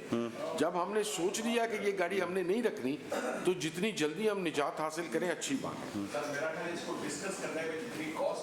जी वो भी गलत है, बिल्कुल ऐसा ही है। और ये सर इनको डायरेक्शन जानी चाहिए कि सर होता क्या है, गाड़ी जो है 1980 की है, उसने लाख से ऊपर नहीं जाना। इनसे पूछे, उस दिन मैंने पूछा, पता लगा जी 2-2.5 लाख रुपए की इन्होंने उसकी मनी लगा दी है सर, जो मिनिमम है वो कोई जी रिजर्व प्राइस पे फिर कौन खरीदेगा। अच्छा वो जुर्रत इसलिए नहीं करते कि जी रिजर्व प्राइस नीचे करेंगे तो हमें ऑडिट लग जाएगा। अब थोड़ी सी तो इनको जुर्रत करनी है ना सर, उसके बगैर ये काम होना नहीं सर। आप रिवाइज करें, rate should be revised, rate should be prudent. Sir ये 6,61,000 में फरोख्त हो गई है, हमने कह रहा वेरीफाई कर वो तो ठीक है, दूसरी गाड़ी सर वो रिजर्व प्राइस गलत लगाते हैं। हाँ वो तो सर डिपार्टमेंट की डिस्क्रिप्शन है, रिजर्व प्राइस तो रख सकते हैं आप, उसको जहाँ पे भी रखें। जी सर पता नहीं क्या क्या कुछ करने के ये रिजर्व प्राइस पे आके सारा काम नहीं करता है। मैंने इसलिए झाड़ लिया है तो काफी, और मैं और भी कर रहा हूँ। नहीं बस और ना झाड़ें, और ना झाड़ें। मैंने सर डिपार्टमेंट से मंगवा के ऑक्शन किए हैं क्योंकि ये गवर्नमेंट के ऊपर बर्डन है। मेरी जगह भी ऑक्यूपाई कर रही है, तेल भी ज्यादा खाती हैं, हमें इनको निकाल देना चाहिए sir. Next sir next para है sir 17.4.11.8 sir, page number 82 of the working paper. It pertains to non production of vouched account. Sir last direction थी कि SNGPL से वाउच्ड अकाउंट दिखाया जाए ऑडिट को, सर वो आ गया, ऑडिट ने वेरीफाई कर लिया and it is recommended for settlement. Please settle it sir. Next भी सेटल सर नेक्स्ट भी सेटल है सर।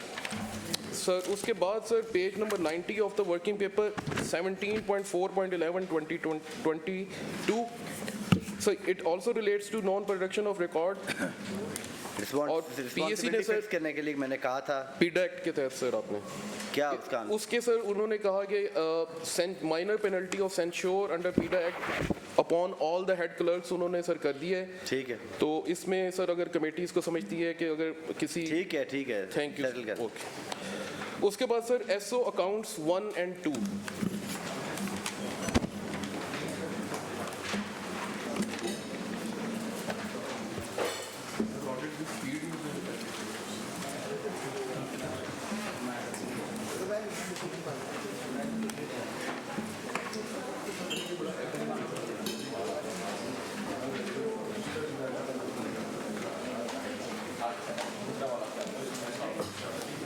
वाला किधर है?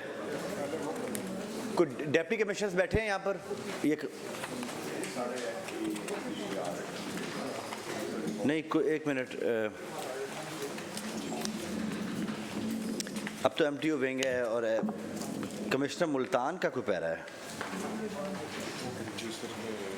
कमिश्नर गुजरांवाला का कोई है। मुल्तान और गुजरांवाला को कौन रिप्रेजेंट कर रहा है?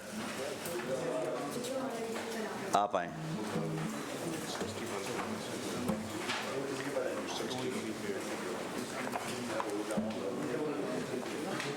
कैसे नहीं, आपको एंटी कैफ नहीं जाना पड़ता रोज, या इनके पास जाना पड़ता रोज? लौतर है लाइव।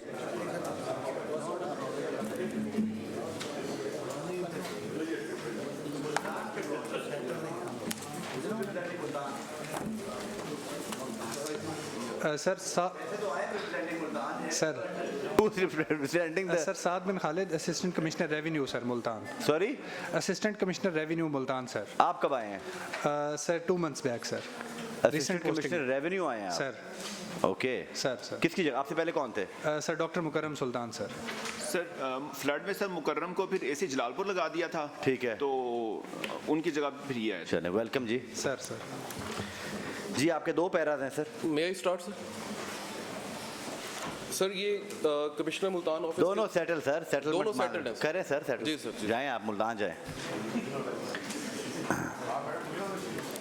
गुजरांवाला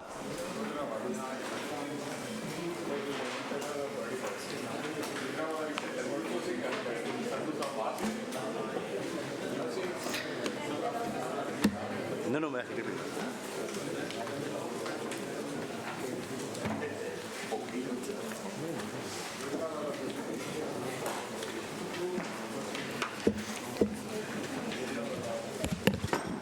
आपकी sir Gujranwala please. Sir deputy commissioner Gujranwala का सर पहला पैरा है 17.4.428। इसमें सर मेरी सबमिशन ये है कि सर 7 पैराज वो हैं जो सर जॉइंट प्रोब कमेटी को रेफ़र किए गए थे पीएसी की तरफ से, और सर पीएसी ने उसके ऊपर सर उस कमेटी ने इन सब को रेगुलराइजेशन के लिए and warning to the DDO के साथ रिकमेंड किया है सर। तो ऑडिट भी यही कह रहा है कि सर अगर आप इसको फाइनेंस को भेज दें फॉर रेगुलराइजेशन। ठीक है सर, रेगुलराइजेशन रिकमेंडेशन जी हमारे ऑनरेबल मेंबर हैं फ्रॉम गुजरांवाला, स्ट्रांगली रिकमेंड करेंगे it should go to regularization sir. Next sir उसके बाद सर पैरा नंबर है जो सीरियल नंबर 70 है वर्किंग पेपर का, और सर ऑफ दिस जो ऑडिट ने ब्रीफ दिया सर, इसके सर पेज नंबर नहीं है वर्किंग पेपर में mentioned by the Gujranwala. Sir ये पैरा नंबर है 17.4.11.5। So the para relates to non-production of vouched account related to secretaries, market committees amounting to 12.5 million. और PSC ने sir last time इसको conditionally settle किया था subject to verification of vouched account, लेकिन sir उसकी कोई compliance department ने नहीं की और कोई सर उसके ऊपर रिकॉर्ड हमें प्रोवाइड नहीं किया सर। तो ये पीएससी की सर डायरेक्शन की वायलेशन है सर।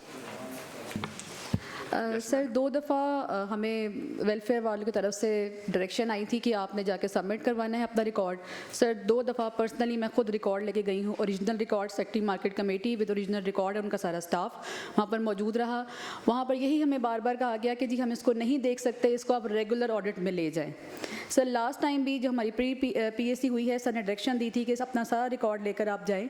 सर पूरा होल डे वहाँ पर हमने वेट किया, इंतज़ार करवाया, लेकिन सर हमारे रिकॉर्ड को नहीं देखा गया। सर मैंने फिर लेटर लिखा, लेटर एनेक्स्चर है इसके साथ, कि सर हमें अप्रैल के अंदर और नवंबर के अंदर दोनों दफ़ा डायरेक्शन आई थी कि रिकॉर्ड लेके जाएं। मेरा पूरा स्टाफ और मैं खुद भी रिकॉर्ड लेके गई हूँ वहाँ पर, लेकिन सर हमारा रिकॉर्ड चेक नहीं किया गया। सर आप गाइड करें। मेरा ये ख्याल है कि ऑडिट बता दें किस जगह पे हमारे ऑफिसर्स ने पहुँचना है, उस डेट के ऊपर उस रिकॉर्ड को देख लें। ऑडिट ये नेग्लिजेंस फिर किसको फिक्स होगी? 2 दफ़ा ऑनरेबल ऑफिसर लेके गई हैं और किसी ने रिकॉर्ड देखना भी नहीं गौरा किया। नहीं सर, मैं आपको मेरे सर स्टाफ ने भी ये बताया है कि सर ये ज़रूर आए थे, 2 पैरों का रिकॉर्ड लेकर आए थे, वो सर हमने वेरीफाई भी किया, लेकिन जो सेक्रेटरी मार्केट कमेटीज़ का रिकॉर्ड है वो स्पेसिफिकली जो रिक्वायर्ड था वो नहीं लेकर आए। लेकिन सर अगर अभी ये जिस तरह डिपार्टमेंट कह रहा है और ACS साहब ने भी कहा है सर, ये डायरेक्टली मेरे पास आ जाएँ सर, हम इसको वेरीफाई करेंगे सर। नहीं, इस केस में ये अब आपके पास नहीं आएंगी, आप अपना ऑफिसर नॉमिनेट करें, वो जाके रिकॉर्ड चेक कर लें। जी बेहतर है सर, ठीक है सर। आपके पास ऑडिट आ जाएगा, आप वहाँ वेरीफाई करवा दीजिए। सर ये 10-12 को हमने वेरिफिकेशन कंप्लायंस का एक लेटर भी लिखा है सर, मैंने director general that is fine, now they will verify the record. They will come to them, audit will depute one of your representative. Sir. That representative will travel to Gujranwala, verify the record and report to the committee.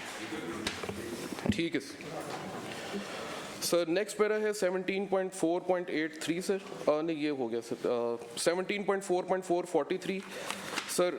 It is para relates to repair of security cameras, और PSC directed that the para was conditionally settled subject to verification of record, और department ने sir deposited जो tax हैं वो incorrect head में sir deposit करवाए हैं। Audit ने आइडेंटिफाई किया है, डिपार्टमेंट ये कह रहा है कि उनको ही हमने करेक्शन करवा ली है, कोई DO का लेटर सर ये इन्होंने दिखाया है, लेकिन सर हमारा ये मानना है कि उसकी अभी तक करेक्ट हेड में एंट्री नहीं हुई, जो कि SAP की रिपोर्ट से इन्होंने दिखानी है, वो आपको दिखानी चाहिए सर। मैं अर्ज़ करता हूँ इसमें कोई खुदा न खास्ता टैक्स का शॉर्टफॉल नहीं है। अगर आप डायरेक्ट करेंगी तो बेटा अपना ये सर फाइनेंस के पास रिकॉर्ड ले जाएंगे और करेक्ट हेड में उसकी एंट्री करवा देंगे फाइनेंस, इतनी सी बात। That's fine. वो उस करेक्ट एंट्री के बाद सर आप On the verification, it should go to either regularization or settlement, whatever is the best outcourse. And that applies on the previous para as well. If the audit is able to verify the record of the market committees, and if you found it appropriate, then it should go to regularization or settlement of the para. वक्त ज़ाया ना हो के बाद में फिर आए और ये हो जी।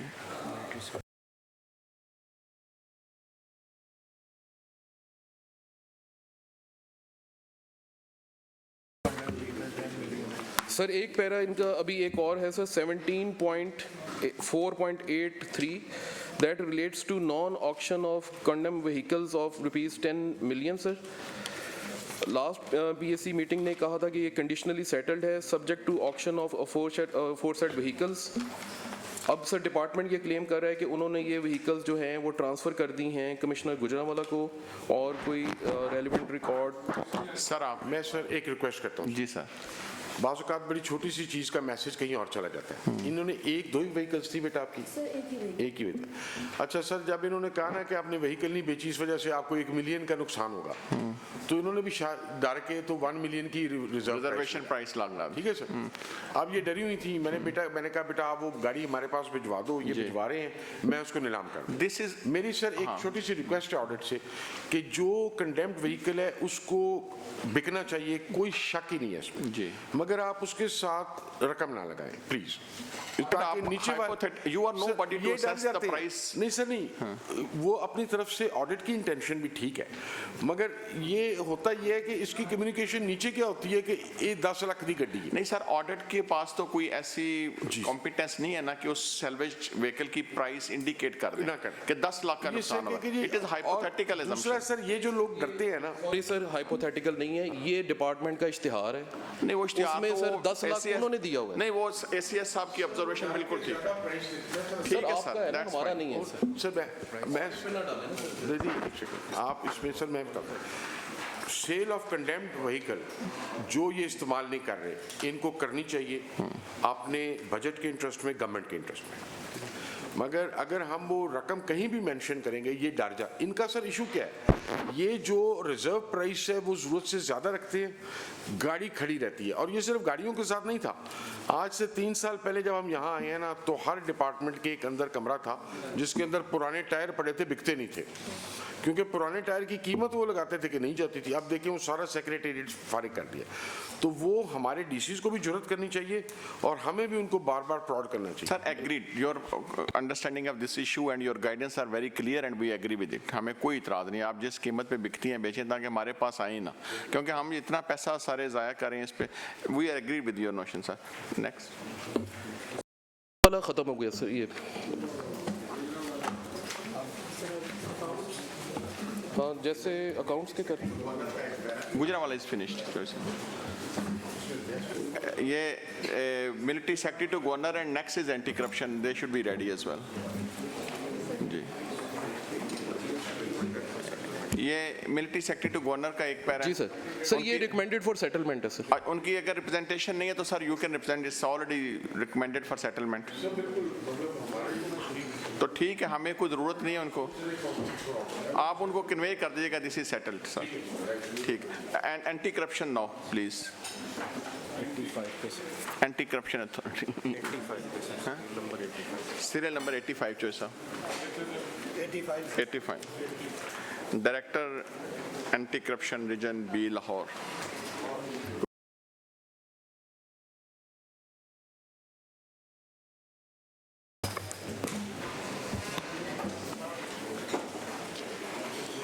इसको इंट्रोडक्शन मांग लें। बस आप सर इंट्रोडक्शन करवा दें कमेटी को। Sir doctor SN Bhatti sir, director anti corruption Lahore sir.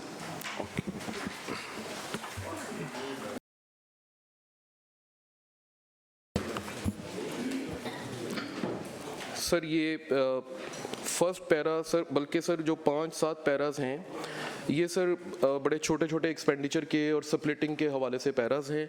इसके ऊपर सर बड़ी स्ट्रेट फॉरवर्ड सी है रिकमेंडेशन के, हमें सर टाइम ज़ाया करने की ज़रूरत नहीं। फाइनेंस से सर अगर रेगुलराइज करवा लिया जाए तो हमें कोई एतराज़ नहीं है सर।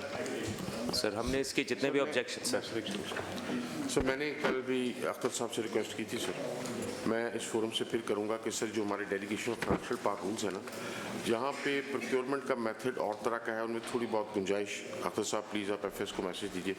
सर ये देखें, जिस तरह कल बैंकेट हॉल डिस्कस हो रहा था, इसी तरह गवर्नर हाउस हो रहा था, इनके ऊपर हम उस तरह की सख्त कदगने नहीं लगा सकते। ये हमारे आप समझ फेस है जिसमें कोई इंटरनेशनल डेलीगेट आ रहा है, कोई हम खाना होस्ट कर रहे हैं, तो इसके लिए थोड़ी सी गुंजाइश अगर फाइनेंस अपने delegation of financial park rules में पैदा कर दे तो ये इस तरह के ऑडिट भी पैरास भी ना चले। सर नए रूल्स बना के आपको भी दिए हुए हैं, अच्छा आप देख लें उनको। मैं भी देख लेता हूँ, मगर एफएस ने पास कर दिया वो सर ये ज़रूरी है क्योंकि ये हमारे रूल्स पसमानदा होने की वजह से ये ऑडिट ऑब्जेक्शंस निकल रही हैं। हम हर चीज़ को we can not handle it the same manner, उनमें हमें सेपरेशंस लगानी चाहिए। सर हमारे इस वक्त जो फाइनेंशियल रूल्स चल रहे हैं वो तकरीबन 100 साल पुराने माहौल में लिखे गए हैं, तो अब उनको आज सरे नौ लिखना तब्दीलियां रिक्वायर्ड नहीं है। इसमें ऑडिट को आप मिल के बैठ के audit please understand always one thing, ये जो एक्सरसाइज होती है ना this is primarily to promote good practices and loss of exchequers recovery. ये हमारे सिर्फ दो ऑब्जेक्टिव होते हैं, ऑफिसर्स को यहाँ लाना बैठाना स्नब करना और उनकी फंक्शनिंग को ऑलमोस्ट इम्पॉसिबल टू फंक्शन कर देना, वो हमारा पर्पज नहीं है, ना ही आपका होना चाहिए। तो आप भी अपने पैरास की quality by applying the right frame of mind इस पे कि दो हैं गुड प्रैक्टिसेस और ये लॉस ऑफ एक्सचेकर्स बनी। बिल्कुल तो ये जो कितने पैरास आप रेगुलराइजेशन की तरफ जा रहे हैं? सर ये नहीं सर सारे नहीं है, इसमें एक नहीं जो 5 आप सजेस्ट कर रहे हैं कितने? जी सर मैं वो बता देता हूँ, उनके नंबर हैं सर 17.4.4, 17.4.3, 58, 17.4.3, 57 सीरियल नंबर सर ये जो ऑडिट ने वर्किंग पेपर दिया है उसमें 85 सीरियल नंबर, 86, 87, 88, 89 सर। ठीक है, तो ये सारे रेगुलराइजेशन की इंस्ट्रक्शंस के साथ। जी सर जी सर रेगुलराइज हो गए तो फिर सेटलमेंट पे चले जाएंगे।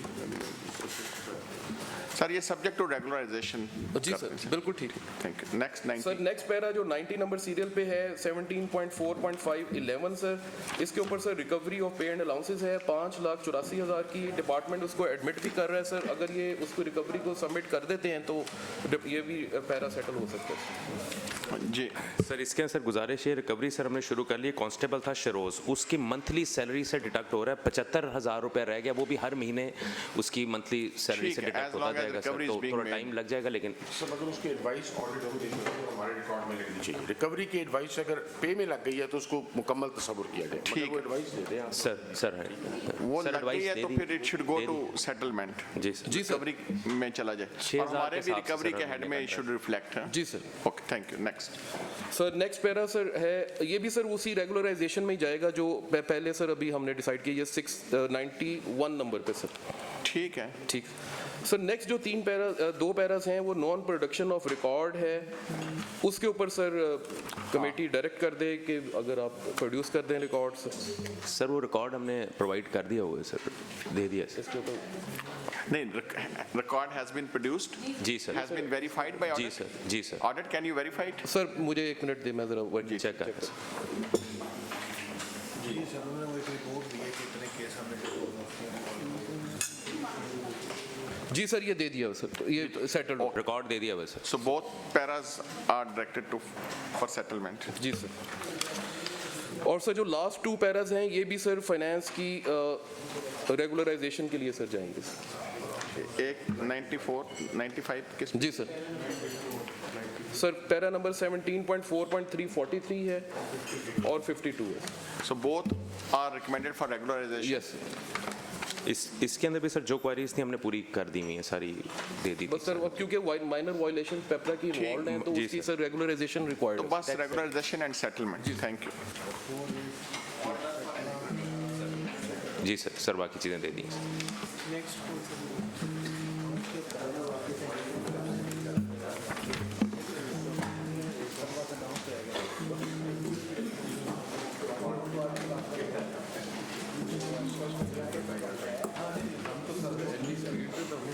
Next is Overseas Commission, please. कौन सा? ओवरसीज कमीशन OPC किधर?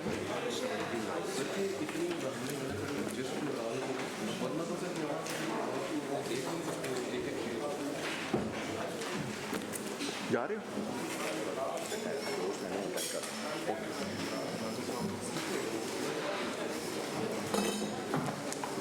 जी सर नहीं खबर नहीं कंफर्म है। क्या हुआ? कल इजलास है। टाइम हो जाएगा थोड़ा बहुत लेकिन कंफर्म है।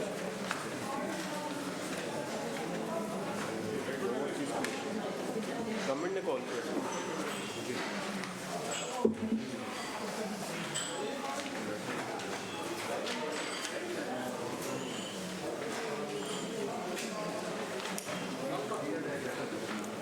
जी sir, may I start sir? Yes, please. Introduce yourself, OPC. अस्सलाम वालेकुम sir. Sir Ahmad Naik, DG OPC sir. ठीक है। सर अल्लाह का शुक्र है आप please. Sir serial number 79, para number 17.4.51 और वर्किंग पेपर का पेज नंबर 3 है सर। ये para sir unauthorised drawal of allowances है। PAC ने सर इसको लास्ट टाइम कंडीशनली सेटल किया था subject to verification of recovery of outstanding dues. उस पे सर अभी आउटस्टैंडिंग ड्यूज़ जो हैं फिक्स डेली अलाउंस की, वो सर रिटायर्ड ऑफिसर से पर्टेन करती हैं, एंड यूटिलिटी अलाउंस जो एट 80% है वो एक डिसीज्ड ऑफिसर से पर्टेन करती हैं। इस पे सर PAC अपना डिसीजन इसके हवाले से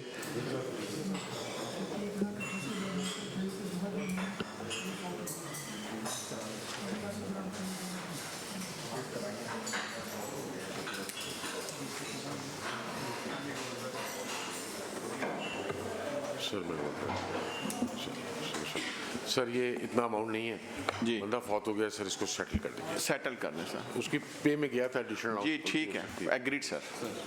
next para sir page serial number 80 पे सर 17.4.612 वर्किंग पेपर का पेज नंबर 9 है सर। सर इसमें non deduction of professional tax है सर, और इसमें भी सर लास्ट टाइम ये था कि कंडीशनली सेटल कर दिया जाएगा इन 90 डेज़ में। अभी तक सर 42,000 की रिकवरी जो है वो कर ली है, नहीं रह गई है सर। तो वो सर अगर ये कर लें तो ये पैरा भी सेटल हो सकता है सर। कॉन्ट्रैक्टर से होना है सर प्रोफेशनल टैक्स। सर इजाज़त है बात करने की सर। ये टोटल ना 42,000 रुपीज़ हैं और ये PST की मद में है।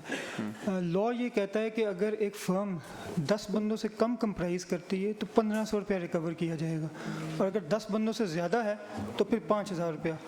अब मसला ये है कि 10 के 10 फर्में जो है ना, हमारा कंटेस्ट ये है कि वो 10 बंदों से कम पे है, तो ये 42,000 रुपया बनता नहीं है PST कलेक्ट करना। और हमने सर्टिफिकेट्स भी सर ले लिए हैं इस हवाले से सर।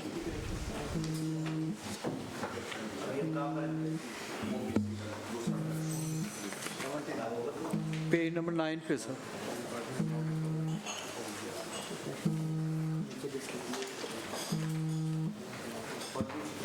₹42,000 हैं सर ये।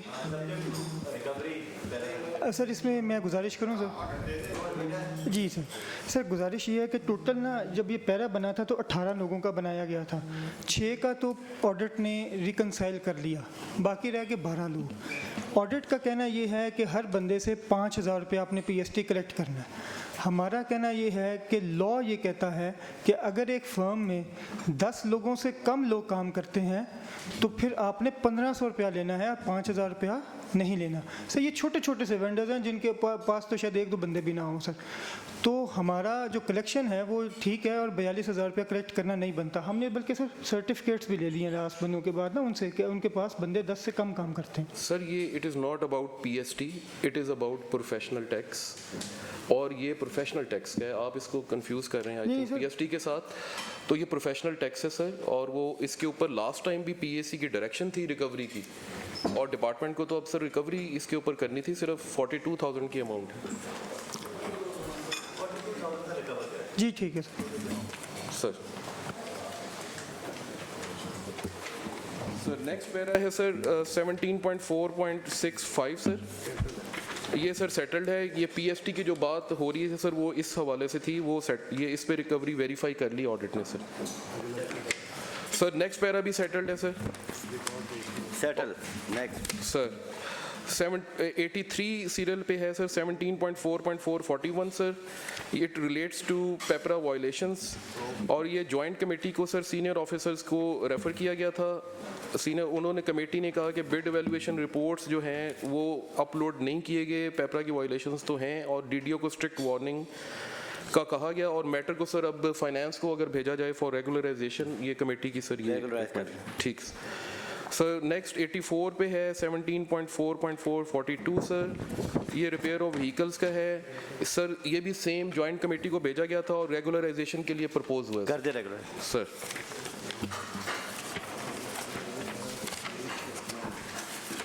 पीछे कौन से रहते हैं? SO1 का रहता है, SO1 नहीं, आप वेलफेयर विंग कर लें पहले।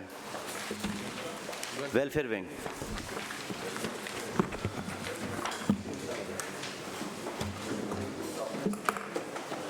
हाँ इनका अपना ही होगा।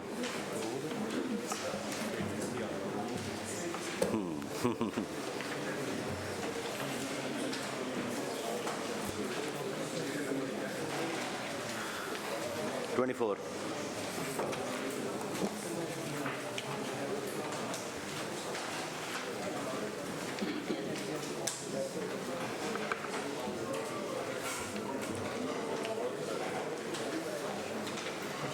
यार ये देखें,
जी सर नहीं हो रही सर, अब तो पेमेंट हो ही नहीं रही। जी ऑडिट इसे थक गए हैं या करें स्टार्ट?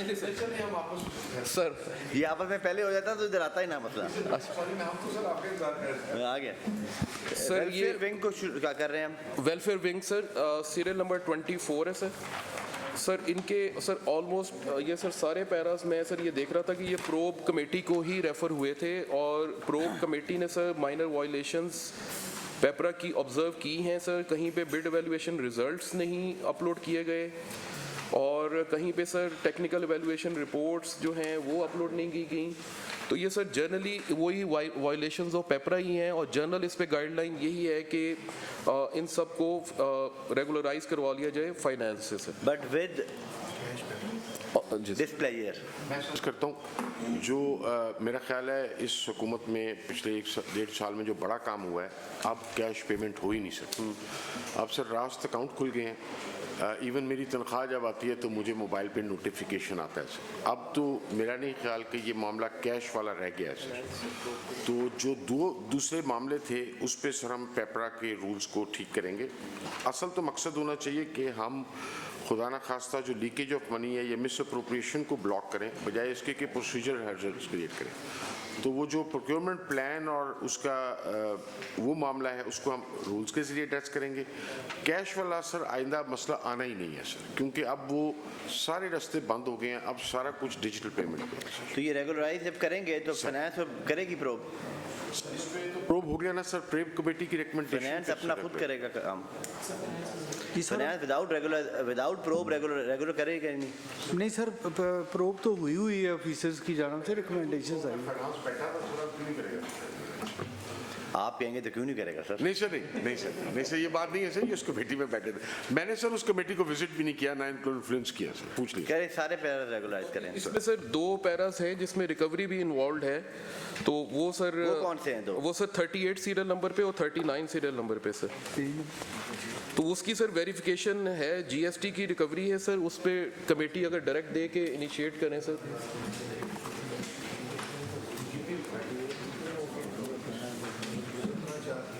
इसमें से कमेटी ने खुद डायरेक्शन दी है कि अगर वो रिकवरी की जाए from vendors if they fail to produce proof of deposit of GST into government recovery और स्ट्रिक्ट वार्निंग डीडीओ को। तो सर उस पे हमने रिकमेंडेशन वार्निंग दे दी है सर, जीएसटी जमा करवा दिया है, कागज इनको दे देते हैं, पहले भी नहीं भिजवाया आपने? दिया हुआ है, दिया हुआ।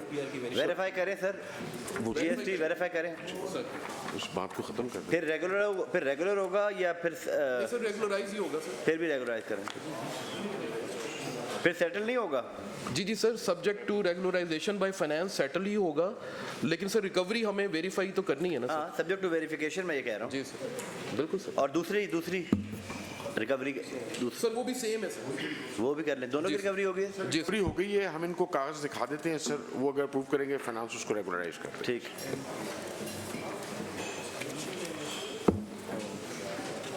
थोड़ी देर बिठा के रखें और आगे भी हैं? नहीं अप्लायंस के अलावा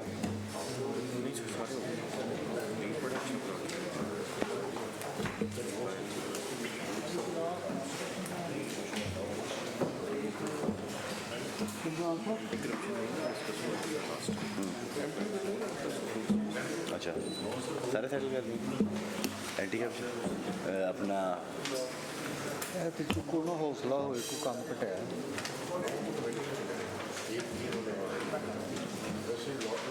सारे हो गए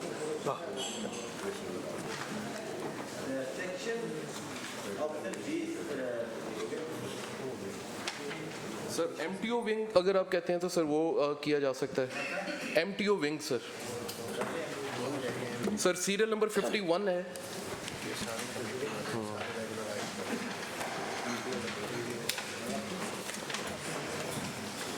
सर ये 51 से लेके सीरियल नंबर 60 तक जो पैरास हैं ये एमटीओ विंग से परटेन करते हैं।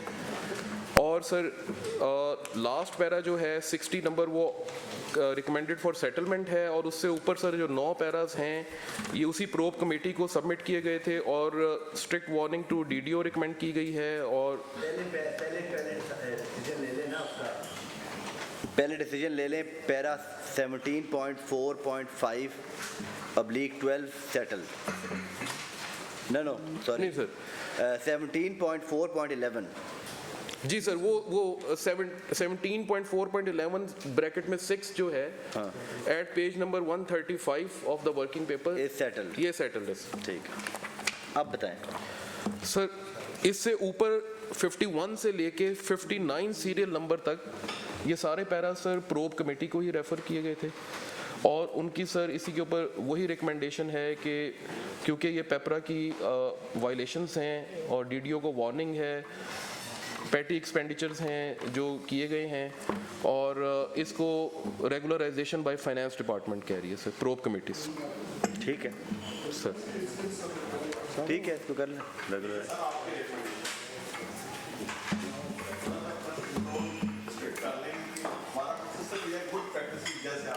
मैं ना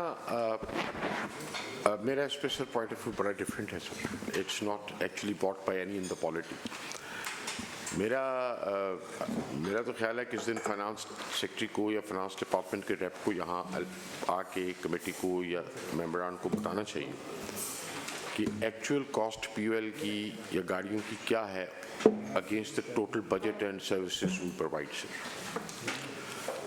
सो एक दो दफ़ा पहले ऐसा हुआ पिछले दौरों में, तो जब भी मैंने वो एक्चुअल फिगर्स दिए ना एंड द रेशोज, दोबारा कभी किसी ने मेरे से पूछा ही नहीं कि तुम क्या कर रहे हो, because you'd severely feel that we are under funded.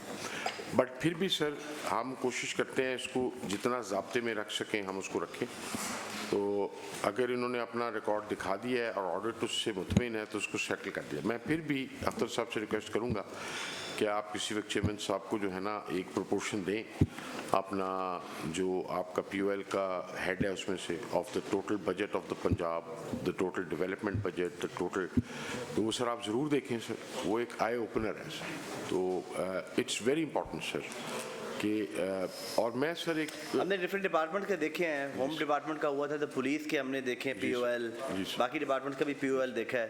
I know how it works, it's very difficult to manage. Sir मैं आपको अर्ज करता हूँ, हम पुलिस की गाड़ी को 10 लीटर देते हैं दिन में और तवक्को करते हैं कि वो 50 लीटर घूमे। अच्छा, फिर सर हुआ ये कि आज से काफ़ी अर्सा पहले एक दफ़ा ना मुझे कहा गया कि ट्रैकर लगवा दो। बहुत पुरानी बात है, वो सिंधी फाइनेंस डिपार्टमेंट, वो पुलिस वाले आ गए कि आपने हमें मरवाना है। अब देखिए सर, इस तरह के इश्यूज हैं, बट सर इसको ना क्लियर कट कॉन्सेप्ट के लिए मेरा ये ख्याल है कि it would not be a bad idea कि आप ना इनकी अच्छा इसमें ये ज़रूर हो सकता है कि जहाँ तक हो सके हम इसके यूजेज की लिमिट्स डालें। हाँ, हमने बाय लिमिट ही रखा व्हीकल वाइज। अच्छा, अब वो सर जो लिमिट्स भी डालते हैं वो ये ऑफिसर वाइज डालते हैं ऑनेस्टली।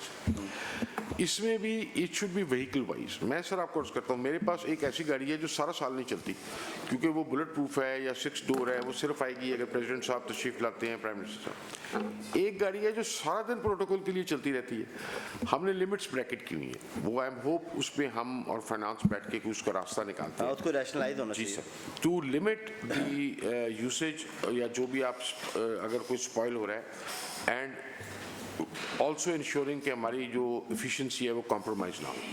बट जो कट ऑफ द बजट है, आई वुड स्टिल रिक्वेस्ट आप किस दिन इस पे ब्रीफिंग दें या मैं किस दिन आके हाजिर होकर सर आपको बताता हूँ कि व्हाट ओवरऑल हमारा सर जो सो कॉल्ड जिसको कहना चाहिए नॉन डेवलपमेंट या जिसको लोग कहते हैं कि हमारा एडमिनिस्ट्रेटिव एक्सपेंडिचर है, जब आप उसको टोटल पिक्चर में देखेंगे तो यू वुड फाइंड कि we are severely underfunded. वो हमें इस पर गौर जरूर we know sir, we have some idea. जी सर, ठीक है। नेक्स्ट क्या है सर? सर एक तो सर SO अकाउंट्स 1 और 2 भी हैं सर, इसके बाद और सर सर्विस ट्राइब्यूनल का सर एक पैरा है, सेक्शन ऑफिसर G का सर एक पैरा है और पब्लिक सर्विस कमीशन के सर PPSC से कौन आया हुआ है? Sir secretary PPSC। प्लीज कम।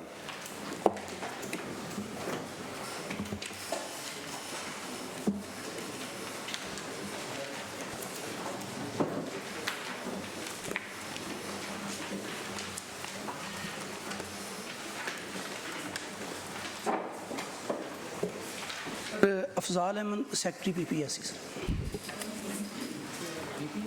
इन दोनों में भी प्रोब में यही है जो लास्ट उसमें था कि DDO को सेंश्योर किया, इन्होंने वार्निंग दी है। वार्निंग सर, वार्निंग ग्रेव होती है, सेंश्योर ग्रेव होता है। सेंश्योर सर बाकायदा इंक्वायरी के बाद दिया था सर। वार्निंग भी इंक्वायरी के बाद ही होती है नहीं? सर जो कमेटी को रेफर आपने केस किया था, कमेटी ने वार्निंग का लफ्ज़ यूज़ किया। ठीक है। तो सर ये 75 नंबर सीरियल पे जो है, इस पे तो कमेटी की तरफ से रिकमेंडेशन है वार्निंग टू DDO और regularization from finance department sir. करा लें। ठीक है सर। नेक्स्ट पैरा सर ये सेटलमेंट के लिए sir page number 8 of the working paper 1.731 million का PSC settle the para subject to verification of GST invoice आपने वेरीफाई कर लिया है, पैरा सेटल कर दें। जी सर। सर 77 सीरियल नंबर पे that para relates to unlawful expenditure on arrangement of PMS exams 1.345 million। PSC ने sir उसी administrative department को कहा था कि इस पे प्रोब करें सर। इसमें सर वायलेशंस ऑफ पेपरा बिल्कुल ऑब्जर्व की हैं। इन्होंने भी sir strict warning to DDO और रेगुलराइजेशन फ्रॉम फाइनेंस डिपार्टमेंट को प्रपोज किया सर। ओके, एग्रीड, रेगुलराइज करा लें finance department. Sir next para 78 serial पे है non deduction of taxes from DGPR 5.943 million. इसके लिए सर वेरिफिकेशन रिक्वायर्ड है, जो ये स्टैंड्स दे रहे हैं डिपार्टमेंट के हमें एग्जम्पशन थी उनको, वो सर एग्जम्पशन सर्टिफिकेट प्रोड्यूस नहीं किया। अगर ये प्रोड्यूस करते हैं, ऑडिट इसको वेरीफाई कर लेता है, तो सर फिर हम डिपार्टमेंट के स्टैंड्स को वेरीफाई तभी कर सकेंगे अपॉन प्रोडक्शन ऑफ रिकॉर्ड्स। वही है सर प्रोडक्शन। रिकॉर्ड प्रोड्यूस हुआ है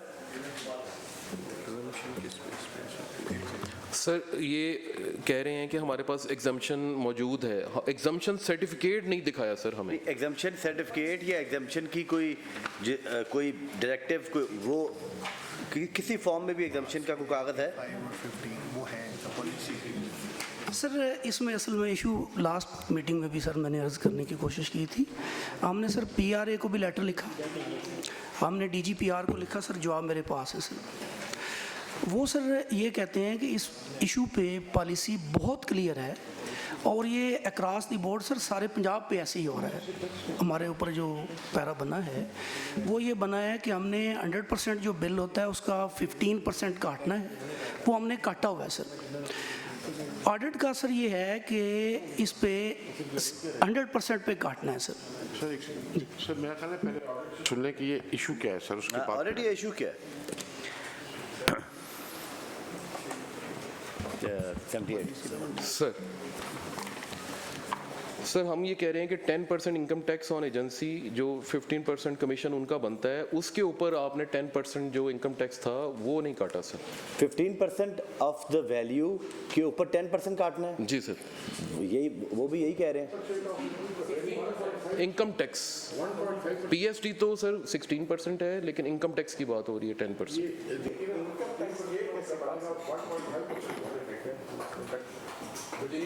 सैलरी है ना DGP, non deduction of taxes from डीजीपीआर।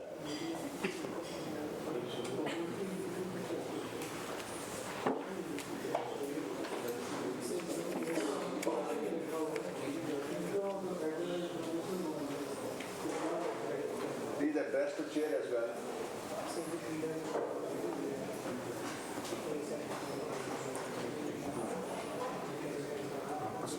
तैयारी नहीं है ना उनकी, इसकी तैयारी नहीं है सर। तो मेरा ये ख्याल है कि ये टैक्स के रेट के ऊपर भी मुझे तो कम से कम क्लैरिटी समझ नहीं आई। आप फाइनेंस को भेजें, अगर वो समझते हैं कि इसका टैक्स पूरा अदा गया था तो रेगुलराइज कर देंगे सर। नहीं डीजी अपना ये जो आए हुए हैं अफजाल साहब, वो क्लियरली बता रहे हैं कि हमें कोई इसमें डाउट नहीं है कि हमने ठीक किया है, और वो कह रहे हैं अंडर व्हाट रूल, क्या अपने सब्सटेंशिएट तो करें। जी जी प्लीज साइट। ये सर पॉलिसी है डीजीपीआर की जो इस पे एप्लीकेबल है सर, और ये नोटिफाइड है बाय द गवर्नमेंट सर। उसका सर पैरा 9B2 सर मैं सर रिसाइट कर दूं। The sponsoring department will make 85% payments directly to the media newspapers oblique channels within bracket and 15% to the advertising agencies, full stop sir. In case 85% to who? To the advertising agencies. 85%? 15%. Okay, और 85%? वो sir directly to the media. फर्क क्या है advertisement? जी अच्छा okay जी, जो ठीक है जी जी जी ठीक है। Next is the part in case of digital media campaigns, indoor display, outdoor advertisement, cable advertisement, cinema advertisement, and event management, oblique road shows, total payment 100% will be made by the sponsoring department to the concerned advertising agency, sir. बड़ा sir clarity है sir, इसमें बिल्कुल law है, clear है sir, notified है sir, कोई issue नहीं है सर। ये सर दो और सर प्रोब हुआ, इंक्वायरी हुई, उसमें सेटल हो। जो इशू सेक्रेटरी साहब एक्सप्लेन कर रहे हैं इस वक्त वो इशू ही नहीं है, वो इशू रिजॉल्व हो चुका है। मैं समझ करता हूँ दो एतराज़ात थे। एक एतराज़ था कि किसने कितनी पेमेंट करनी है, पॉलिसी क्लियर है, ऑडिट ये बात मान चुका हुआ है। जो असल मामला है, ऑडिट ये कहता है कि जो एडवर्टाइजमेंट एजेंसी ने 15% लिए थे वो सर्विसेज के अगेंस्ट लिए थे, उनके ऊपर सर्विसेज का टैक्स लगता था, क्या उन्होंने दिए हैं या नहीं दिए, यही है जी सवाल। अच्छा वो सर टोटल वॉल्यूम का 1.5% बनेगा, एडवर्टाइजमेंट का जो है 15% उसका वो 10% बनेगा। फाइनेंस को भिजवा दें, अगर वो पेमेंट हो जाती है तो उसको रेगुलराइज कर देंगे 1.5% ऑफ द 100%। ये इशू है सर, जो सर ये डिस्कस कर रहे हैं उस पर राजीनामा इनका हो चुका हुआ है, इसलिए सुपर फ्लो जी। Thank you sir.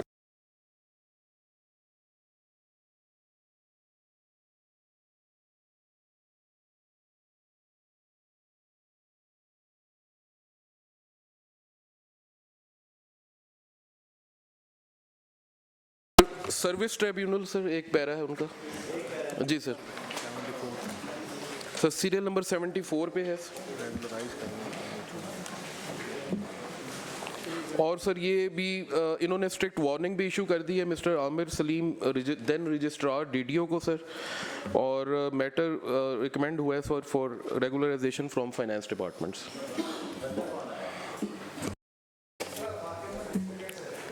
सॉरी, उधर बैठे रहे, माइक ऑन करें। Afaq Ahmed Jajja, district and session and member PS3। Okay,